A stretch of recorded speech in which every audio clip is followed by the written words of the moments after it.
पल मैं दुनिया के टॉप असैसिन ग्रुप का बॉस बनता हूँ। कोई मुझे बताता है कि मैं असल में सिंक्लेयर परिवार का खोया हुआ बेटा हूँ और घर वापस जाने पर एक गोद लिए हुए बेटे ने सालों से मेरी जगह ले ली है। मुझे लगा कि मैं क्लासिक असली बनाम नकली वारिस वाला ड्रामा देखने वाला हूँ, लेकिन हैरानी की बात है वह और मेरी तीनों बहनें मुझे बचाने की पूरी कोशिश करती हैं। घर का इकलौता सीधा साधा नौजवान बेटा। सिंक्लेयर परिवार के पास बहुत पावर है, कानून के दोनों तरफ उनका दबदबा है और इस परिवार में कोई भी दूध का धुला नहीं है, यहाँ तक कि गोद लिया हुआ बेटा भी अलग नहीं है। बाहर वालों की नजर में सिंक्लेयर परिवार में मेरी वापसी भेड़िए की मांद में जाने वाले एक मेमने जैसी है। हर कोई मेरे गिरने का इंतजार कर रहा है। वे तो इस बात पर सट्टेबाजी कर रहे हैं कि मैं भेड़ियों की इस मांद में कब तक जिंदा रह पाऊंगा। मेरे होठों के कोने मुड़ जाते हैं, जैसे ऐसे बेरहम परिवार में कोई नरम इंसान पैदा हो ही नहीं सकता।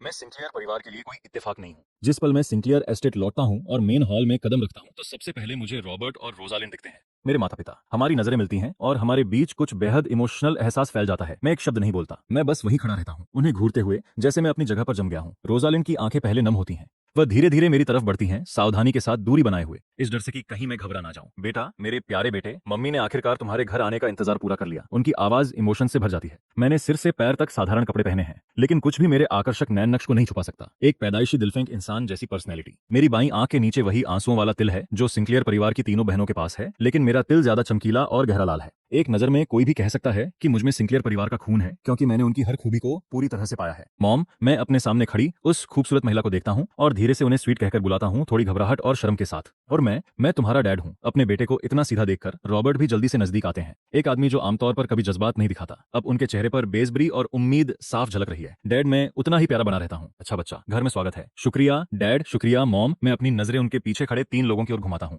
चेहरे पर कूल भाव, खूबसूरती ऐसी की सांसें रुक जाएं। ये तीनों बहनें होनी चाहिए। मैं तुम्हारी सबसे बड़ी बहन हूँ। जैसे ही मेरी नजर उस पर पड़ी, हेलेना जो सबसे बड़ी सिंक्लेयर बहन है आगे आती है। वह लंबी है, उसके चेहरे के नैन नक्श बर्फ की मूर्ति की तरह शार्प हैं। नाक ऊंची है, आंख के कोने पर एक साफ टीयर ड्रॉप तिल है और घनी भौहें उसकी काली आंखों को और भी रहस्यमयी बनाती हैं। उसकी त्वचा वैसी ही ठंडी और पीली है जो बरसों तक ऊंचाई पर रहने से होती है। उसके होठों के कोने कुदरती तौर पर झुके हुए हैं, इसलिए जब वह किसी को देखती है तो एक हल्की सी जांच और दबाव महसूस होता है। जैस्मीन अगली बार बोलती है, मैं तुम्हारी दूसरी बहन हूँ। उसके होंठ पतले और हल्के रंग के हैं, शरीर दुबला पतला है, वह ऑर्किड की तरह ग्रेसफुल है, शांत और रिजर्व्ड, फिर भी उसमें एक अलग सी ठंडक और दूरी है। जब वह बोलती है तो उसकी आवाज कुरकुरी होती है, हर शब्द जैसे थाली पर गिरते बर्फीले मोती हों, बिना किसी भावना के। और मैं तुम्हारी तीसरी बहन हूँ। स्कारलेट अपने रंगे हुए लाल बालों और चंचल अंदाज के साथ हाथ हिलाकर मेरा स्वागत करती है। उसके हिलते ही उसकी आंखों में चमक आ जाती है। जब वह मुस्कुराती है तो उसके छोटे कुत्ते जैसे दांत उसे जवानी वाली मिठास देते हैं। मैं उन सभी को बारी बारी से नमस्ते कहती हूँ, खुलकर और तमीज से, जिससे मुझे तीनों बहनों से तुरंत बहुत सारी तारीफें मिलती हैं। सिंक्लेयर परिवार के लिए इतना प्यारा बच्चा पैदा करना आसान नहीं है, शायद इसलिए क्योंकि तुम यहाँ शुरू से नहीं रही,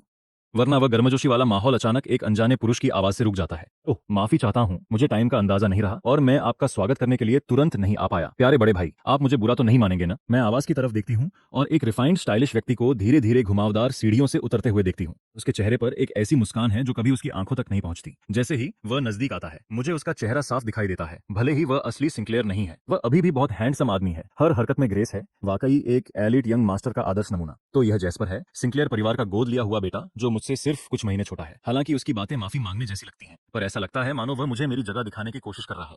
बिल्कुल नहीं। मैं अपनी आंखें झुकाकर धीरे से जवाब देती हूँ, यह नाटक बंद करो। स्कारलेट अपनी जबान चटकाती है, उसका चेहरा गुस्से से भर जाता है। मेरा दिल जोर से धड़कने लगता है।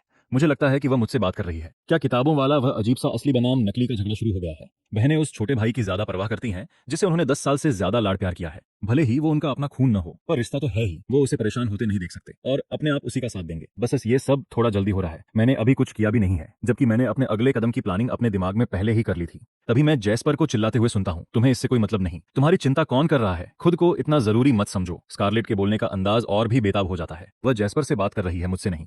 यह मेरी उम्मीद से थोड़ा अलग है। क्या वे आपस में नहीं बनते? मेरे प्यारे बेटे के घर आने के दिन ही क्या तुम दोनों सच में लड़ोगे? उसे डराओ मत। माँ उन्हें गुस्से भरी नजरों से देखती हैं। स्कारलेट हल्के से हम कहती है और अपने गुस्से को कंट्रोल कर लेती है। दूसरी तरफ जैस्पर खुद को बहुत दुखी दिखाता है। माँ, वह आपका प्यारा बेटा है। क्या मैं नहीं हूँ? आपने मुझसे वादा किया था कि आप हम दोनों को बराबर मानेंगे। जैस्पर, नखरे करना बंद करो। माँ और डैड दोनों थोड़े तनाव में दिखते हैं। एक उनका असली बेटा है जिसके वे सालों से एहसानमंद रहे हैं, दूसरा वो गोद लिया हुआ बेटा है जिसे उन्होंने बहुत प्यार से पाला है। दोनों ही उनके अपने हैं। जिसका डर था वही हुआ। अगर किसी को बुरा महसूस करना ही है तो अभी के लिए जैस्पर को ही कर लेना चाहिए। मैं नखरे कहाँ कर रहा हूँ? तुमने पहले मुझ पर चिल्लाया। जैस्पर का हैंडसम चेहरा दर्द से भरा हुआ है। इससे पहले माँ हमेशा उसे बहुत प्यार करती थी, उन्होंने कभी भी उससे सख्ती से बात नहीं की थी। ठीक है, मम्मी की गलती है। माँ को अचानक कुछ याद आता है, वह जैस्पर को मनाती है, फिर मेरी तरफ थोड़ी पछतावे वाली नजर से मुड़ती है। स्वीट हार्ट, यह तुम्हारा छोटा भाई है। सालों पहले कोई तुम्हें चुपके से ले गया था, हमने हर जगह तलाश की और तुम्हें नहीं ढूंढ पाए। दुख ने हमें बीमार कर दिया और तभी हमने जैस्पर को गोद लिया। तुम दोनों सिंक्लेयर परिवार के लिए बहुत अनमोल हो। अब से तुम्हें आपस में मिलजुल कर रहना होगा। डैड अपनी बात जोड़ते हैं। बोलने के बाद वह ध्यान से मेरे चेहरे के हाव भाव देखते हैं। ज्यादातर लोग यह जानकर कि किसी ने उनकी जिंदगी चुरा ली जो असल में उनकी होनी चाहिए थी, जरूर नाराज महसूस करते। लेकिन अब जब मैं वापस आ गया हूं, तब भी जैस्पर को बाहर नहीं निकाला जा सकता। सबसे अच्छा विकल्प यही है कि हम एक दूसरे को भाई समझें और शांति से रहें। यह देखकर कि मैं नाराज नहीं दिख रहा हूं, डैड चुपके से चैन की सांस लेते हैं। हाँ, मैं समझ गया। वे मुझे जितना प्यारा और सीधा देखते हैं, वे उतना ही ज्यादा मुझे चाहने लगते हैं। जैस्पर दूसरी तरफ मुड़ जाता है, चिड़चिड़ा और जिद्दी। उसके चेहरे पर साफ गुस्सा दिख रहा है। माँ और डैड एक दूसरे को देखते हैं और बात बदल देते हैं। ठीक है, अब सब खड़े रहना बंद करो। ईथन, तुमने बहुत लंबा सफर तय किया है, तुम्हें भूख लगी होगी। चलो पहले खाना खाते हैं। उन्होंने पहले ही स्टाफ को बहुत सारे पकवान तैयार करने का आदेश दे दिया था। मेरी पसंद न जानने के कारण उन्होंने हर चीज का थोड़ा थोड़ा इंतजाम कर लिया था। ये अचानक मिला नया निकनेम मुझे थोड़ा अजीब लग रहा है, पर मैं कुछ नहीं कहता। पूरा परिवार आराम से बैठ जाता है, ये देखकर कि मैं चॉपस्टिक्स उठाने से मना कर रहा हूँ। मम्मी और पापा को लगता है कि मैं बस शर्मिला हूँ। ईथन, अपने ही घर में इतने नियम नहीं होते, बस जैसे तुम्हारा मन करे वैसे करो। आखिर तुम सबसे पावरफुल एलिट परिवार में से एक हो। देश के परिवारों में सिंक्लेयर्स के पास असल में काफी नियम हैं, लेकिन मेरी स्पेशल सिचुएशन को देखते हुए वे मेरे लिए रियायत देने को तैयार हैं। जैस्पर तंज कसते हुए बीच में बोलता है, इसे शायद खाने पीने का सलीका भी नहीं पता होगा और इसे शर्मिंदा होने का इतना डर है कि ये चॉपस्टिक्स उठाने से भी डर रहा है। क्यों ना मिसेज प्रेस्कॉट को इसे पहले सिखाने दे। मिसेज स्प्रॉट सिंक्लेयर परिवार की हाउसकीपर हैं, हेड बटलर की पत्नी स्टर्लिंग प्रेस्कॉट जैस्पर। मम्मी उसे चेतावनी भरे अंदाज में देखती हैं। उन्हें साफ पता है कि घर से दूर इन सालों में मैंने बहुत दुख झेले हैं और ये यहाँ मेरी दुखती रग पर हाथ रख रहा है, मेरे जख्मों पर नमक छिड़क रहा है। जैस्पर ढिठाई से जवाब देता है, ये सच ही तो है। क्या मुझे ये बोलने की इजाजत नहीं है? जो इंसान स्लम से आया हो उसने शायद अपनी जिंदगी में कभी इतनी अमीरी देखी नहीं होगी। तुम अपनी हद से ज्यादा बाहर जा रहे हो। अगर तुम्हें खाना नहीं खाना है तो अपने कमरे में जाओ। ठीक है, तो मैं खाना ही नहीं खाऊंगा। वह गुस्से में बड़बड़ाते हुए अपने कमरे की तरफ चला जाता है। इथन, जैस्पर आमतौर पर ऐसा नहीं है। मुझे नहीं पता आज इसे क्या हो गया है। दिल पर मत लेना, ये हमारी गलती है कि हमने इसे पहले से ठीक से तैयार नहीं किया, जिस वजह से तुम्हें बुरा लगा। जैस्पर सच में समझदार बच्चा है, तुम खुद देख लोगे। मैं बाद में आज के बर्ताव के बारे में उससे बात करूंगी, बस उसे इग्नोर करो। ईथन, वो वाकई बहुत बदतमीज है। स्कारलेट बीच में बोलती है, उसके चेहरे पर थोड़ी नफरत है। मैं समझदारी से जवाब देता हूँ, पापा मम्मी बहनों, आपको सफाई देने की जरूरत नहीं है। मैं समझता हूँ मेरी अचानक वापसी से वो थोड़ा प्यार बंट गया जो पहले सिर्फ उसे मिलता था। उसका नाराज होना जायज है। मैं इतनी समझदारी से बोलता हूँ कि उनका दिल टूट जाता है। बेवकूफ लड़के, ये तो हमेशा से तुम्हारा ही होने वाला था। हम ही हैं जिन्होंने उसे सिर पर चढ़ाकर बिगाड़ दिया है। मम्मी और पापा एक साथ आ भरते हैं। मैं आराम से थोड़ा खाना खाता हूँ, फिर पेट भर जाता है। मैं चुपचाप अपना फोन निकालता हूँ, अपनी मैसेजिंग ऐप खोलता हूँ, थोड़ा स्क्रॉल करता हूँ और अपनी कॉन्टैक्ट लिस्ट में सबसे अजीब सा अवतार ढूंढ लेता हूँ। तुमने मुझे कैसी वायद सलाह दी थी? बिल्कुल बेकार। तुम्हारी सैलरी कटेगी। वापस लाए जाने से पहले मैंने बहुत सारी over the top elite family drama वाली किताबें पढ़ ली थी। मैं पूरे परिवार से अकेले निपटने के लिए पूरी तरह तैयार था, लेकिन जैस्पर को छोड़कर सिंक्लेयर परिवार में बाकी सब ठीक लग रहे हैं। ऐसा नहीं हो सकता बॉस, वो अल्टीमेट प्लेबुक थी जिसे मैंने तुम्हारे लिए चुना था। ऐसा हो ही नहीं सकता कि कुछ भी काम ना करे। एक शब्द भी काम का नहीं था। फिर मैं तुरंत उस अकाउंट को अभी के लिए ब्लॉक कर देता हूँ। जब मैं ऊपर देखता हूँ तो पाता हूँ कि परिवार के हर सदस्य की नजर मुझ पर है। ईथन, तुम्हारा फोन किस ब्रांड का है? मुझे नहीं लगता कि मैंने इसे पहले कभी देखा है। ये काफी अलग दिखता है। एक दोस्त ने इसे बनाया है। ये अभी तक बाजार में नहीं आया है। मैंने सच बोल दिया। वे इसे कुछ खास नहीं समझते, बस इसे कोई छोटी मोटी ब्रांड मान लो। उनमें से किसी ने भी मेरे पास्ट के बारे में नहीं पूछा। उन्हें डर है कि शायद इससे पुरानी बुरी यादें ताजा हो जाएं। वे जो कुछ भी जानना चाहते हैं वे धीरे धीरे खुद पता लगा सकते हैं, या फिर वे तब तक इंतजार कर सकते हैं जब तक मैं उन्हें सब कुछ खुद बताने के लिए तैयार ना हो जाऊं। मेरी जिंदगी जरूर बहुत मुश्किलों से भरी रही होगी और अब वे इसकी भरपाई करेंगे। ईथन, क्या तुम्हारा पेट भर गया? चलो मैं तुम्हें तुम्हारा कमरा दिखाता हूँ। डैड, मॉम और तुम्हारी बहनों ने तुम्हारे लिए तोहफे तैयार रखे हैं। मॉम ने बात आगे बढ़ाई। फिर पूरा परिवार ऊपर की ओर चल पड़ता है। तुम्हारी बहनें चौथी मंजिल पर रहती हैं। तुम और जैस्पर 5वीं मंजिल पर रहोगे। 5वीं मंजिल पर जो कमरा पसंद हो ले लो। कल हम किसी को बुलाकर इसे बिल्कुल तुम्हारी पसंद के हिसाब से फिर से सजा देंगे। ठीक है मॉम। जैसे ही मैं इधर उधर देखने ही वाला होता हूँ, एक दरवाजा अचानक खुल जाता है। यह जैस्पर है। वह अपने आसपास के कमरों की तरफ इशारा करता है। ये वाला मेरा प्राइवेट म्यूजिक रूम है, वह वाला मेरा स्टडी रूम है और वे मेरे शतरंज खेलने का कमरा और पेंटिंग स्टूडियो है। ओ, एक और बात, मेरे कमरे के ज्यादा करीब कोई कमरा मत चुनना। मुझे शोर बिल्कुल पसंद नहीं है। फिर वे जोर से दरवाजा पटक कर बंद कर लेता है। मैं हैरान होकर उसके बर्ताव को देखता हूँ। एक गोद लिया हुआ बेटा ठीक उस पल जब परिवार का असली वारिस मिल गया हो, फिर भी इतनी बदतमीजी करने की हिम्मत करता है। उसे यकीनन बहुत सिर पर चढ़ाया गया है। मैंने दुखी होने का नाटक किया। डैड, मॉम, लगता है जैस्पर मुझे बिल्कुल पसंद नहीं करता। शायद मुझे किसी गेस्ट रूम में ही रुक जाना चाहिए। बिल्कुल नहीं, उसकी बातों पर ध्यान मत दो। तुम पहले कमरा चुनो। हम आज रात उसे सबक सिखाएंगे। उनकी बात मानते हुए मैं बेझिझक एक कमरा चुन लेता हूँ और डैड, मॉम और बहनों के दिए गए तोहफे खुशी खुशी रख लेता हूँ, जिनमें 2 कार्ड भी शामिल हैं जिनमें लाखों की रकम है। आखिरकार ज्यादा पैसे मिलने की शिकायत कौन करता है? उस रात जैसा उन्होंने वादा किया था, रॉबर्ट और रोजलिंड जैस्पर को सुधारने जाते हैं, जबकि मैं आसपास घूमकर माहौल को समझने लगता हूँ। जैस्पर के कमरे के अंदर रॉबर्ट और रोजलिंड सख्त चेहरों के साथ उसकी ओर देखते हैं। जैस्पर, तुम्हारा आज का बर्ताव बिल्कुल भी तुम्हारे जैसा नहीं था। तुमने हमसे वादा किया था कि तुम ईथन को अपने सगे भाई की तरह मानोगे, है ना? जैस्पर उन दोनों के लिए एक एक गिलास पानी डालता है। वह काफी शांत था। चिंता मत करो डैड, मॉम, वह आपका अपना बेटा है। मैं उसे कभी नुकसान नहीं पहुंचाऊंगा, लेकिन एक परिवार में अगर कोई अच्छा बनने का नाटक करे तो किसी और को बुरा बनना ही पड़ता है। ईथन अभी अभी आया है और उसे यहाँ डर लग रहा है। अगर मैं उसे थोड़ा परेशान करूं और आप दोनों उसका साथ दें तो क्या इससे आप लोगों की नजर में और बेहतर नहीं बनोगे? इससे वह आप पर जल्दी भरोसा करने लगेगा। इससे उसे थोड़ी समझ आएगी ताकि वह नादानी में यह न सोचे कि घर आने का मतलब सब कुछ सुरक्षित है। वह सिंक्लेयर परिवार में टिके रहने के लिए बहुत नाजुक है। जेस्पर की आंखें धीरे धीरे तेज और गंभीर हो गई हैं और अब उसमें वैसी चिड़चिड़ाहट नहीं है जैसी उसने पहले मेरे सामने दिखाई थी। ठीक जैसा वह कहता है, उसे मुझसे कोई नफरत नहीं है। शुरुआत से ही उसे अपनी स्थिति का पूरा अंदाजा था और उसने बहुत पहले ही सोच लिया था कि सिंक्लेयर परिवार का असली वारिस एक न एक दिन मिल ही जाएगा। सिंक्लेयर परिवार दूसरे बड़े खानदानों से बिल्कुल अलग है। यहाँ स्वार्थ सबसे ऊपर है। यह सच्चाई इस परिवार के हर सदस्य की रगों में है। वह बेकार की जलन में अपनी एनर्जी बर्बाद नहीं करेगा। वह जानता है कि केवल असली ताकत ही इस परिवार में अस की जगह उसकी जगह पक्की कर सकती है और उसके सालों की मेहनत को कोई ऐसा व्यक्ति नहीं छीन सकता जो अचानक कहीं से आ गया हो। रॉबर्ट और रोजलिन ने बहुत सोच समझकर उसे चुना और बड़ी मेहनत से पाला है। वे उसे इतनी आसानी से नहीं छोड़ेंगे। ज्यादा से ज्यादा मैं सिंक्लेयर परिवार के लिए बस एक शोपीस हूँ। मैं उसकी जगह के लिए कोई खतरा नहीं हूँ। रॉबर्ट और रोजलिन एक दूसरे को देखते हैं और आ भरते हैं। ईथन हमारे सिंक्लेयर परिवार की सबसे कीमती चीज है और हमारे पास उसे इन सब चीजों से दूर रखने की ताकत है, इन तमाम खतरनाक चीजों से दूर। वह हमारा छोटा राजकुमार कहलाने के लायक है, जिसे हम आंखों पर बिठा कर रखें और वह बेफिक्र होकर जिए। यही सबसे बड़ा प्यार है जो हम उसे दे सकते हैं। पहली बार जब उन्होंने मुझे देखा तभी उनका दिल खुश हो गया था। मैं न तो घमंडी हूँ और न ही बेचैन, न दब्बू हूँ और न ही अकड़ू, और मुझ में वैसी कोई गंदी आदत नहीं है। इतने बड़े और ताकतवर परिवार में पहली बार जाने पर भी मैंने डर या लालच नहीं दिखाया। उन्हें समझ नहीं आ रहा कि झुग्गी झोपड़ियों में पला बच्चा इतना शालीन कैसे हो सकता है, लेकिन वे इस बारे में ज्यादा नहीं सोचते। सिंक्लेयर खानदान का खून ही ऐसा है। तुमने हमेशा अपनी हदें जानी है, इसलिए हम और कुछ नहीं कहेंगे।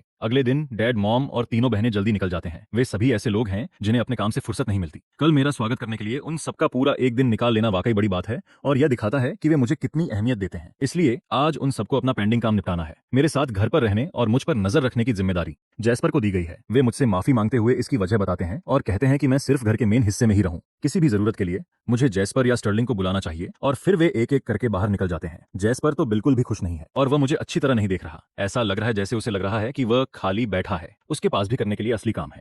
ठीक है, उसके पास एक फालतू इंसान की रखवाली करने का समय कहां से आएगा? सुनो, तुम कहीं बाहर मत जाना, बस अपने कमरे में चुपचाप बैठे रहो। मुझसे भी कुछ मत मांगना, मेरा समय बहुत कीमती है। लेकिन डैड और मॉम ने तुमसे मेरी सुरक्षा करने को कहा है। मैंने मासूमियत से कहा, सुरक्षा? तुम एक बड़े इंसान हो, तुम्हें सुरक्षा की क्या जरूरत है? जैस्पर, बेशक वह जानता है कि मुझे इसकी जरूरत है, वह बस जानबूझकर ऐसा कह रहा है। अच्छा तो ठीक है, मैं अकेले ही घूम लूंगा, तुम्हें मेरी चिंता करने की जरूरत नहीं है। मैंने तुमसे कहा था कि एक अच्छे बच्चे की तरह अपने कमरे में रहो। घूमने का क्या मतलब है? तुम मेरा साथ तो दोगे नहीं, अकेले रहने में क्या मजा है? जैस्पर मजाक उड़ाता है। सच में चाहते हो कि मैं तुम्हारा साथ दूं? क्या तुम्हें डर नहीं कि मैं तुम्हें मार डालूंगा? तब मैं मम्मी और डैड का इकलौता बेटा बन जाऊंगा। मैं मासूम सी मुस्कान देता हूँ। मम्मी और डैड तुम पर इतना भरोसा करते हैं कि मुझे तुम्हारे हवाले कर दिया। मुझे किस बात का डर होना चाहिए? उसकी आंखें थोड़ी सिकुड़ जाती हैं और वह मुझे गहरी नजर से देखता है। तुम उतने बेवकूफ नहीं हो जितना मैंने सोचा था। अफसोस कि इससे कोई फर्क नहीं पड़ता। इतना कहकर वह मेरी प्रतिक्रिया का इंतजार किए बिना चला जाता है। मैं उसके जाने के बाद उसे सोच समझकर देखता हूँ। मैं खाली नहीं बैठता। मैं सिंक्लेयर एस्टेट के नक्शे को समझने की कोशिश करता हूँ। फिर परिवार के बारे में जानने के लिए स्टर्लिंग को ढूंढता हूँ। हर वो जानकारी जो मैं जुटा सकता हूँ। यहाँ आने से पहले ही मैंने सिंक्लेयर परिवार की सभी फाइलें देख ली थी, लेकिन मैं फिर भी इसे स्टर्लिंग से सुनना चाहता हूँ। सच कहूँ तो मैं यह देखना चाहता हूँ कि सिंक्लेयर परिवार मुझे क्या बताना चाहता है। स्टर्लिंग के जवाब बहुत घुमा फिराकर होते हैं। वह मुझे केवल ऊपर ऊपर की बातें बताता था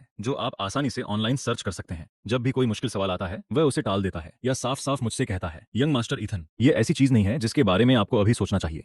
बहुत ज्यादा जानना आपके लिए ठीक नहीं है। जानकारी जुटाने के बाद मैं अपने कमरे में लौट आता हूँ और आराम करने के लिए आंखें बंद करके बिस्तर पर लेट जाता हूँ। मैं स्टर्लिंग की बातों के बारे में सोचता हूँ। सिंक्लेयर परिवार का कानून के हर तरफ दबदबा है। मेरी माँ रोजलिंड अभी सिंक्लेयर ग्रुप की सीईओ है और वह खुद एक बड़े खानदान की सबसे बड़ी बेटी थी। हालांकि उनका परिवार आज सिंक्लेयर जितना बड़ा तो नहीं है, फिर भी वे 100 साल पुराना राजवंश है जिनकी जड़ें बहुत गहरी हैं। साथ मिलकर यह जोड़ा ग्रुप को कंट्रोल करता है। लोग उनसे डरते हैं। मेरी 3 बहनें भी उतनी ही काबिल हैं, हर एक अपनी ताकत के साथ। और जैस्पर, जिसे बहुत सावधानी से तैयार किया गया है, सिंक्लेयर ग्रुप का चेहरा है। वह सिंक्लेयर परिवार का सार्वजनिक चेहरा है। संगीत, शतरंज, लिखने और पेंटिंग में माहिर और इन सबसे ऊपर सोशल नेटवर्किंग का उस्ताद है। राजधानी के कुलीन युवाओं की दुनिया में उसकी बहुत धाक है। उसने परिवार को बहुत फायदा पहुंचाया है। मेरी आंटी बियांका भी हैं जो साल भर विदेश में रहती हैं। वह विदेशी कामकाज संभालती हैं। उनका स्वभाव आजाद और बेबाक है और उन्हें पारिवारिक पावर में कोई दिलचस्पी नहीं है। इन सबको देखते हुए मैं वास्तव में पूरे सिंक्लेयर परिवार में इकलौता बेकार इंसान हूँ। मैं क्या करूँ? बहुत दबाव महसूस हो रहा है। मैं अपनी आंखें खोलता हूँ और कैजुअली कैपिटल फोरम को स्क्रॉल करता हूँ। ताजा और सबसे हॉट न्यूज मेरे बारे में ही है। सिंक्लेयर परिवार के असली वारिस के आने से हाई सोसाइटी में भारी हलचल मच गई है। ऐसा लगता है कि हजारों आंखें चुपके से सिंक्लेयर परिवार पर टिकी हैं, मुझ पर टिकी हैं। हर कोई खासकर मुझे और जैस्पर को बेवकूफ बनते देखना चाहता है। आखिरकार मेरे वापस आने से पहले जैस्पर की पोजीशन एकदम पक्की थी, पूरे सर्कल में सबसे शानदार आदमी। लेकिन अब जब असली वाला आ गया है तो क्या इससे अंदरूनी लड़ाइयां नहीं शुरू होंगी? और ये असली वाला वो है जो झुग्गियों में पला बड़ा है, फिर भी अपनी खून की वजह से जैस्पर से आगे है। तुलना तो होनी ही है। स्पॉटलाइट के नीचे लॉकवुड परिवार भी है। लॉकवुड परिवार सिंक्लियर परिवार के साथ कंधे से कंधा मिलाकर खड़ा है। दोनों ही कैपिटल के 100 साल पुराने बड़े बिजनेस घराने हैं, बस थोड़े कम दिखावे वाले हैं। रेपुटेशन में सिंक्लियर से थोड़ा नीचे। सालों से दोनों परिवारों के रिश्ते उतार चढ़ाव वाले रहे हैं। इस जनरेशन तक आते आते आपसी फायदे के लिए परिवारों ने शादी की बात पक्की कर ली, तो मेरे पैदा होते ही दोनों घरों ने तुरंत सगाई पक्की कर दी। शायद इसीलिए किसी को डर लगा। वो इन दो ताकतों को एक होते नहीं देखना चाहते थे और मुझे किडनैप करने की साजिश रची ताकि रिश्ता टूट जाए। तो सिंक्लियर परिवार को दूसरा रास्ता ढूंढना पड़ा। अपने असली बेटे को ढूंढने में नाकाम रहने के बाद उन्होंने जैस्पर को सावधानी से चुना और गोद ले लिया। जैस्पर ने खुद को साबित किया। सालों से लॉकवुड परिवार ने उसे अपना होने वाला दामाद मान लिया है, लेकिन अब जब मैं आ गया हूँ सब कुछ बदल गया है। क्या रिश्ता अभी कायम है? कौन किससे शादी करेगा? नतीजा चाहे जो भी हो, ये बहुत बड़ा बदलाव तो लाएगा ही। सिर्फ ये सोचकर ही एक्साइटमेंट हो रही है। तभी दरवाजे पर दस्तक सुनाई देती है। कौन है? मैं अपना फोन बंद करता हूं और धीरे धीरे दरवाजे की तरफ चलता हूं। ये मैं हूं और कौन? प्यारे भाई, या तुम किसी और के आने की उम्मीद कर रहे थे? जैसे ही मैं दरवाजा खोलता हूं मुझे जैस्पर का हैंडसम सुलझा हुआ चेहरा दिखता है। वो मुस्कुरा रहा है, लेकिन उसका टोन फ्रेंडली नहीं है। क्या तुम्हें व्यस्त नहीं होना चाहिए? क्या तुम्हारे पास मेरे पास आने का समय है? जैस्पर झट से जवाब देता है। तुम्हें क्या लगता है मैं आना चाहता हूँ? एक जरूरी मेहमान आए हैं और उन्होंने खास तौर पर तुमसे मिलने को कहा है। जब हम पहली मंजिल पर मेन हॉल में पहुंचते हैं तो मैं तुरंत उस बुजुर्ग आदमी को सोफे पर आराम से बैठे हुए देख लेता हूँ। नमस्ते ग्रेट अंकल बर्नार्ड। मैं प्यार और इज्जत से उनका अभिवादन करता हूँ। अच्छे बच्चे, आओ मेरे पास बैठो। जब वो मेरी तरफ देखते हैं तो उनका चेहरा अचानक एक दयालु मुस्कान में बदल जाता है। उसकी आंखें लगभग बंद हो गई हैं, खासकर तब जब उसने मेरा चेहरा साफ देखा। उसकी आंखों में छिपी चालाकी साफ दिख रही है। तो तुम्हारी घर वापसी के जश्न के लिए मैं आज एक खास तोहफा लाया हूँ। अब हम सब एक परिवार हैं, तो हमें एक दूसरे से अक्सर मिलते रहना चाहिए। जैसे ही बर्नार्ड अपनी बात खत्म करता है, उसके पीछे खड़ा व्यक्ति आगे आता है और मेरी तरफ एक डिब्बा बढ़ाता है। मैं ध्यान से उसे ले लेता हूँ। हम तीनों इधर उधर की बातें करते हैं। फिर बर्नार्ड मुस्कुराते हुए कहता है, ठीक है, मैंने लड़के को देख लिया, तोहफा दे दिया है, तो मैं चलता हूँ। मुझे कुछ और जरूरी काम निपटाने हैं। वह धीरे से उठता है और दरवाजे की तरफ चलता है, लेकिन उसके कदम अचानक रुक जाते हैं। इथन, क्या तुम मुझे छोड़ने नहीं आओगे? जैसे ही मैं चलने वाला होता हूँ, जैस्पर मुझसे पहले पहुंच जाता है और बर्नार्ड की तरफ चला जाता है। ग्रेट अंकल, इसे तमीज नहीं पता है, मुझे करने दीजिए। मुझे अब याद आया कि मेरे ट्रंक में कुछ ऐसा है जो ईथन पर बहुत अच्छा लगेगा। मैं चाहता हूँ कि वह मेरे साथ आकर उसे ले ले। जैस्पर भी मुस्कुरा रहा है, उसकी आवाज में थोड़ी बेबसी है। क्या मैं उसके लिए लाकर नहीं दे सकता? क्या ऐसा नहीं है? क्या बात है? क्या तुम्हें डर है कि मैं उसका तोहफा चुरा लूंगा? अच्छा, अगर ऐसी बात है तो चलो चलते हैं। जैस्पर बर्नार्ड को बाहर तक छोड़ने जाता है। कौतूहल में मैं थोड़ी दूरी बनाकर उनके पीछे चलता हूँ। आधे रास्ते में मुझे अचानक कुछ गड़बड़ महसूस होती है, जैसे कोई दो परछाइयां मेरा पीछा कर रही हों। लेकिन मैं कुछ भी जाहिर किए बिना आगे बढ़ता रहता हूँ। आखिरकार इस घर में मुझे बस एक सीधा सादा निकम्मा नौजवान मास्टर ही तो बनना है। जानलेवा खतरा और करीब आता जा रहा है। मैं चाहकर भी तनाव महसूस करने से नहीं रुक पा रहा।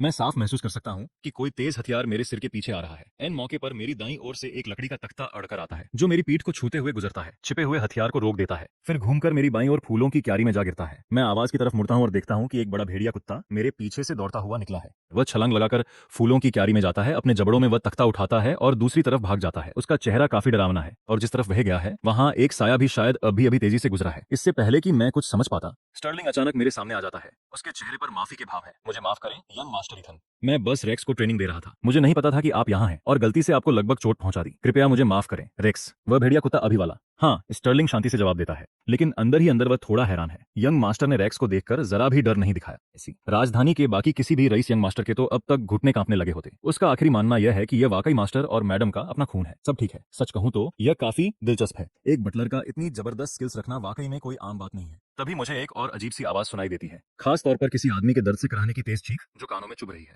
स्टर्लिंग, वहां वो कैसी आवाज है? मैं उत्सुकता से पूछता हूँ और उस तरफ 2-3 बार देखता हूँ। स्टर्लिंग चुपचाप मेरी नजरों के बीच आ जाता है। उसके चेहरे पर कोई भाव नहीं है। ये शायद नौकर होंगे जो अंदर रेक्स को ट्रेनिंग देने में मदद कर रहे हैं। उसे और हैरानी होती है, वह आवाज बहुत दूर से आ रही है, इतनी दूर कि उसे भी मुश्किल से सुनाई दे रही है। उसने उम्मीद नहीं की थी कि यंग मास्टर ईथन इतने शार्प हैं। क्या मैं अगली बार जाकर देख सकता हूँ? यंग मास्टर जैस्पर को अब तक गिफ्ट मिल गया होगा और वो आपके पास वापस आ रहे हैं। मैं हैरानी का नाटक करता हूँ। स्टर्लिंग अभी वहां था नहीं, फिर भी उसे इतनी सही जानकारी है। उस वक्त वह न तो मेन हॉल में था और न ही एंट्रेंस के पास। स्टर्लिंग का चेहरा एक पल के लिए सख्त होता है, फिर जल्दी से नॉर्मल हो जाता है। मैंने अपनी पत्नी से सुना, ठीक है स्टर्लिंग, क्या तुम मेरे साथ चलोगे? नहीं यंग मास्टर, मुझे अभी भी रेक्स की ट्रेनिंग जारी रखनी है। मैं सिर हिलाता हूँ, मुड़ता हूँ और आगे बढ़ जाता हूँ। स्टर्लिंग मेरी पीठ देखता है और राहत की सांस लेता है। फिर उसकी आंखें तुरंत ठंडी और तेज हो जाती हैं और वह उल्टी दिशा में चला जाता है। मैं कुछ ही कदम चला हूँ कि जैस्पर वापस आते हुए मिल जाता है। उसके हाथ पूरी तरह खाली हैं। जैस्पर, गिफ्ट कहाँ है? ग्रेट अंकल ने कहा था कि वो मुझे देंगे, तुमने उसे अपनी जेब में तो नहीं रख लिया? मैं हैरानी और दुख का नाटक करता हूँ। मेरी हैसियत क्या है? क्या ऐसी कोई चीज है जो मेरे पास नहीं है? मैं तुम्हारे उस छोटे से खिलौने के लिए क्यों चाहूंगा? वह अपनी आंखें घुमाए बिना नहीं रह पाता। तो मेरा गिफ्ट कहाँ है? मैं अपना हाथ उसकी तरफ बढ़ाता हूँ। वह उसे जोर से झटक देता है। उस बूढ़े आदमी ने कहा कि उसे गलत याद था। ट्रंक में कभी कुछ था ही नहीं। उसने मुझे बिना बात के वहां चक्कर लगवाए, शायद जानबूझकर मुझे वहां से दूर भेजने की कोशिश कर रहा था। उस बूढ़े लोमड़ी का दिल बहुत खराब है।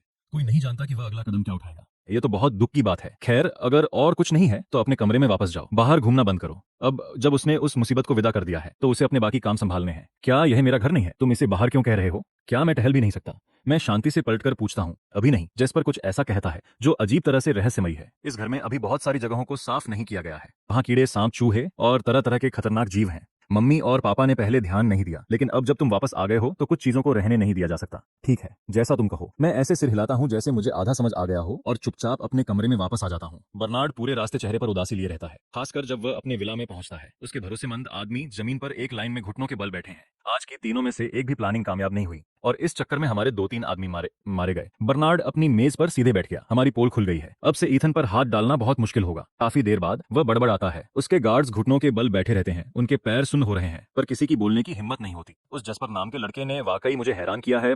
बार बार मेरी प्लानिंग खराब कर रहा है। असल में मेरे मुकाबले बर्नार्ड जिसे सच में खत्म करना चाहता है वो जस्पर है। जब जस्पर को सिंक्लेयर परिवार में लाया गया था तो वह बहुत सीधा साधा और मासूम दिखता था, जिसे कंट्रोल करना आसान लगता था। इसलिए बर्नार्ड ने 3 साल जस्पर का भरोसा जीतने में लगाए। अगला दशक काफी आसानी से गुजरा। इसका बैकग्राउंड खतरनाक रूप से गहरा है। ठीक जब वह जस्पर को अपनी कठपुतली सिंक्लेयर परिवार पर हमला करने ही वाला था, जस्पर ने उसे अच्छा सबक सिखाया। बर्नार्ड, जो सालों से शातिर बना हुआ था, पहली बार गलत साबित हुआ। वह लड़का तो पूरी तरह से भेस में छिपा हुआ भेड़िया निकला। उसे इतने समय से उस लड़के ने बेवकूफ बनाया था। रॉबर्ट और रोजलिंड में सचमुच टैलेंट है। ऐसे बच्चों को पालना जिन्हें संभालना मुश्किल है। और अब ये नया वाला जिसे वह गंवा नहीं सकता। ठीक है, तुम सब उठो। बर्नार्ड जमीन पर बैठे लोगों की तरफ इशारा करता है। आओ, तुम सब एक एक सुझाव दो।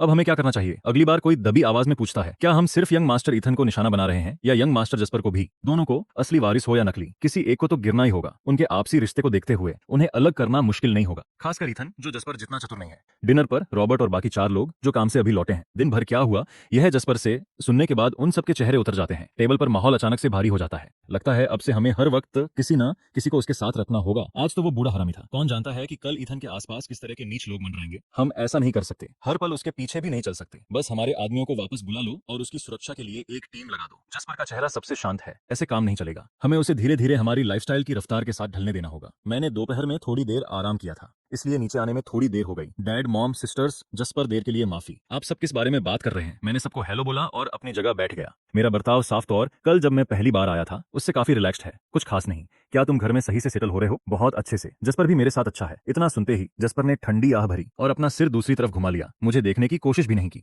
यह अच्छी बात है। तुम और तुम्हारा भाई एक जैसे हो, इसलिए तुम दोनों के लिए एक दूसरे से बात करना आसान है। हम जस्पर से कहेंगे कि वह तुम्हें हर चीज में और शामिल करे। माँ, आप जानती हैं कि मैं कितनी बिजी हूँ। आप मेरे लिए और काम बढ़ा रही हैं। यह काम तो आपको करना चाहिए। अपने भाई का ठीक से ख्याल रखने में क्या बुराई है? तुम इसमें भी बहाने बना रही हो। क्या तुम अभी भी एक सिंक्लेयर हो या नहीं? स्कारलेट ने पलटकर जवाब दिया। इसका तुमसे कोई लेना देना नहीं है। तुम भी एक सिंक्लेयर हो। तुम हर दिन उसकी देखभाल क्यों नहीं करती? स्कारलेट ने अपने दोनों हाथ हवा में उठा दिए।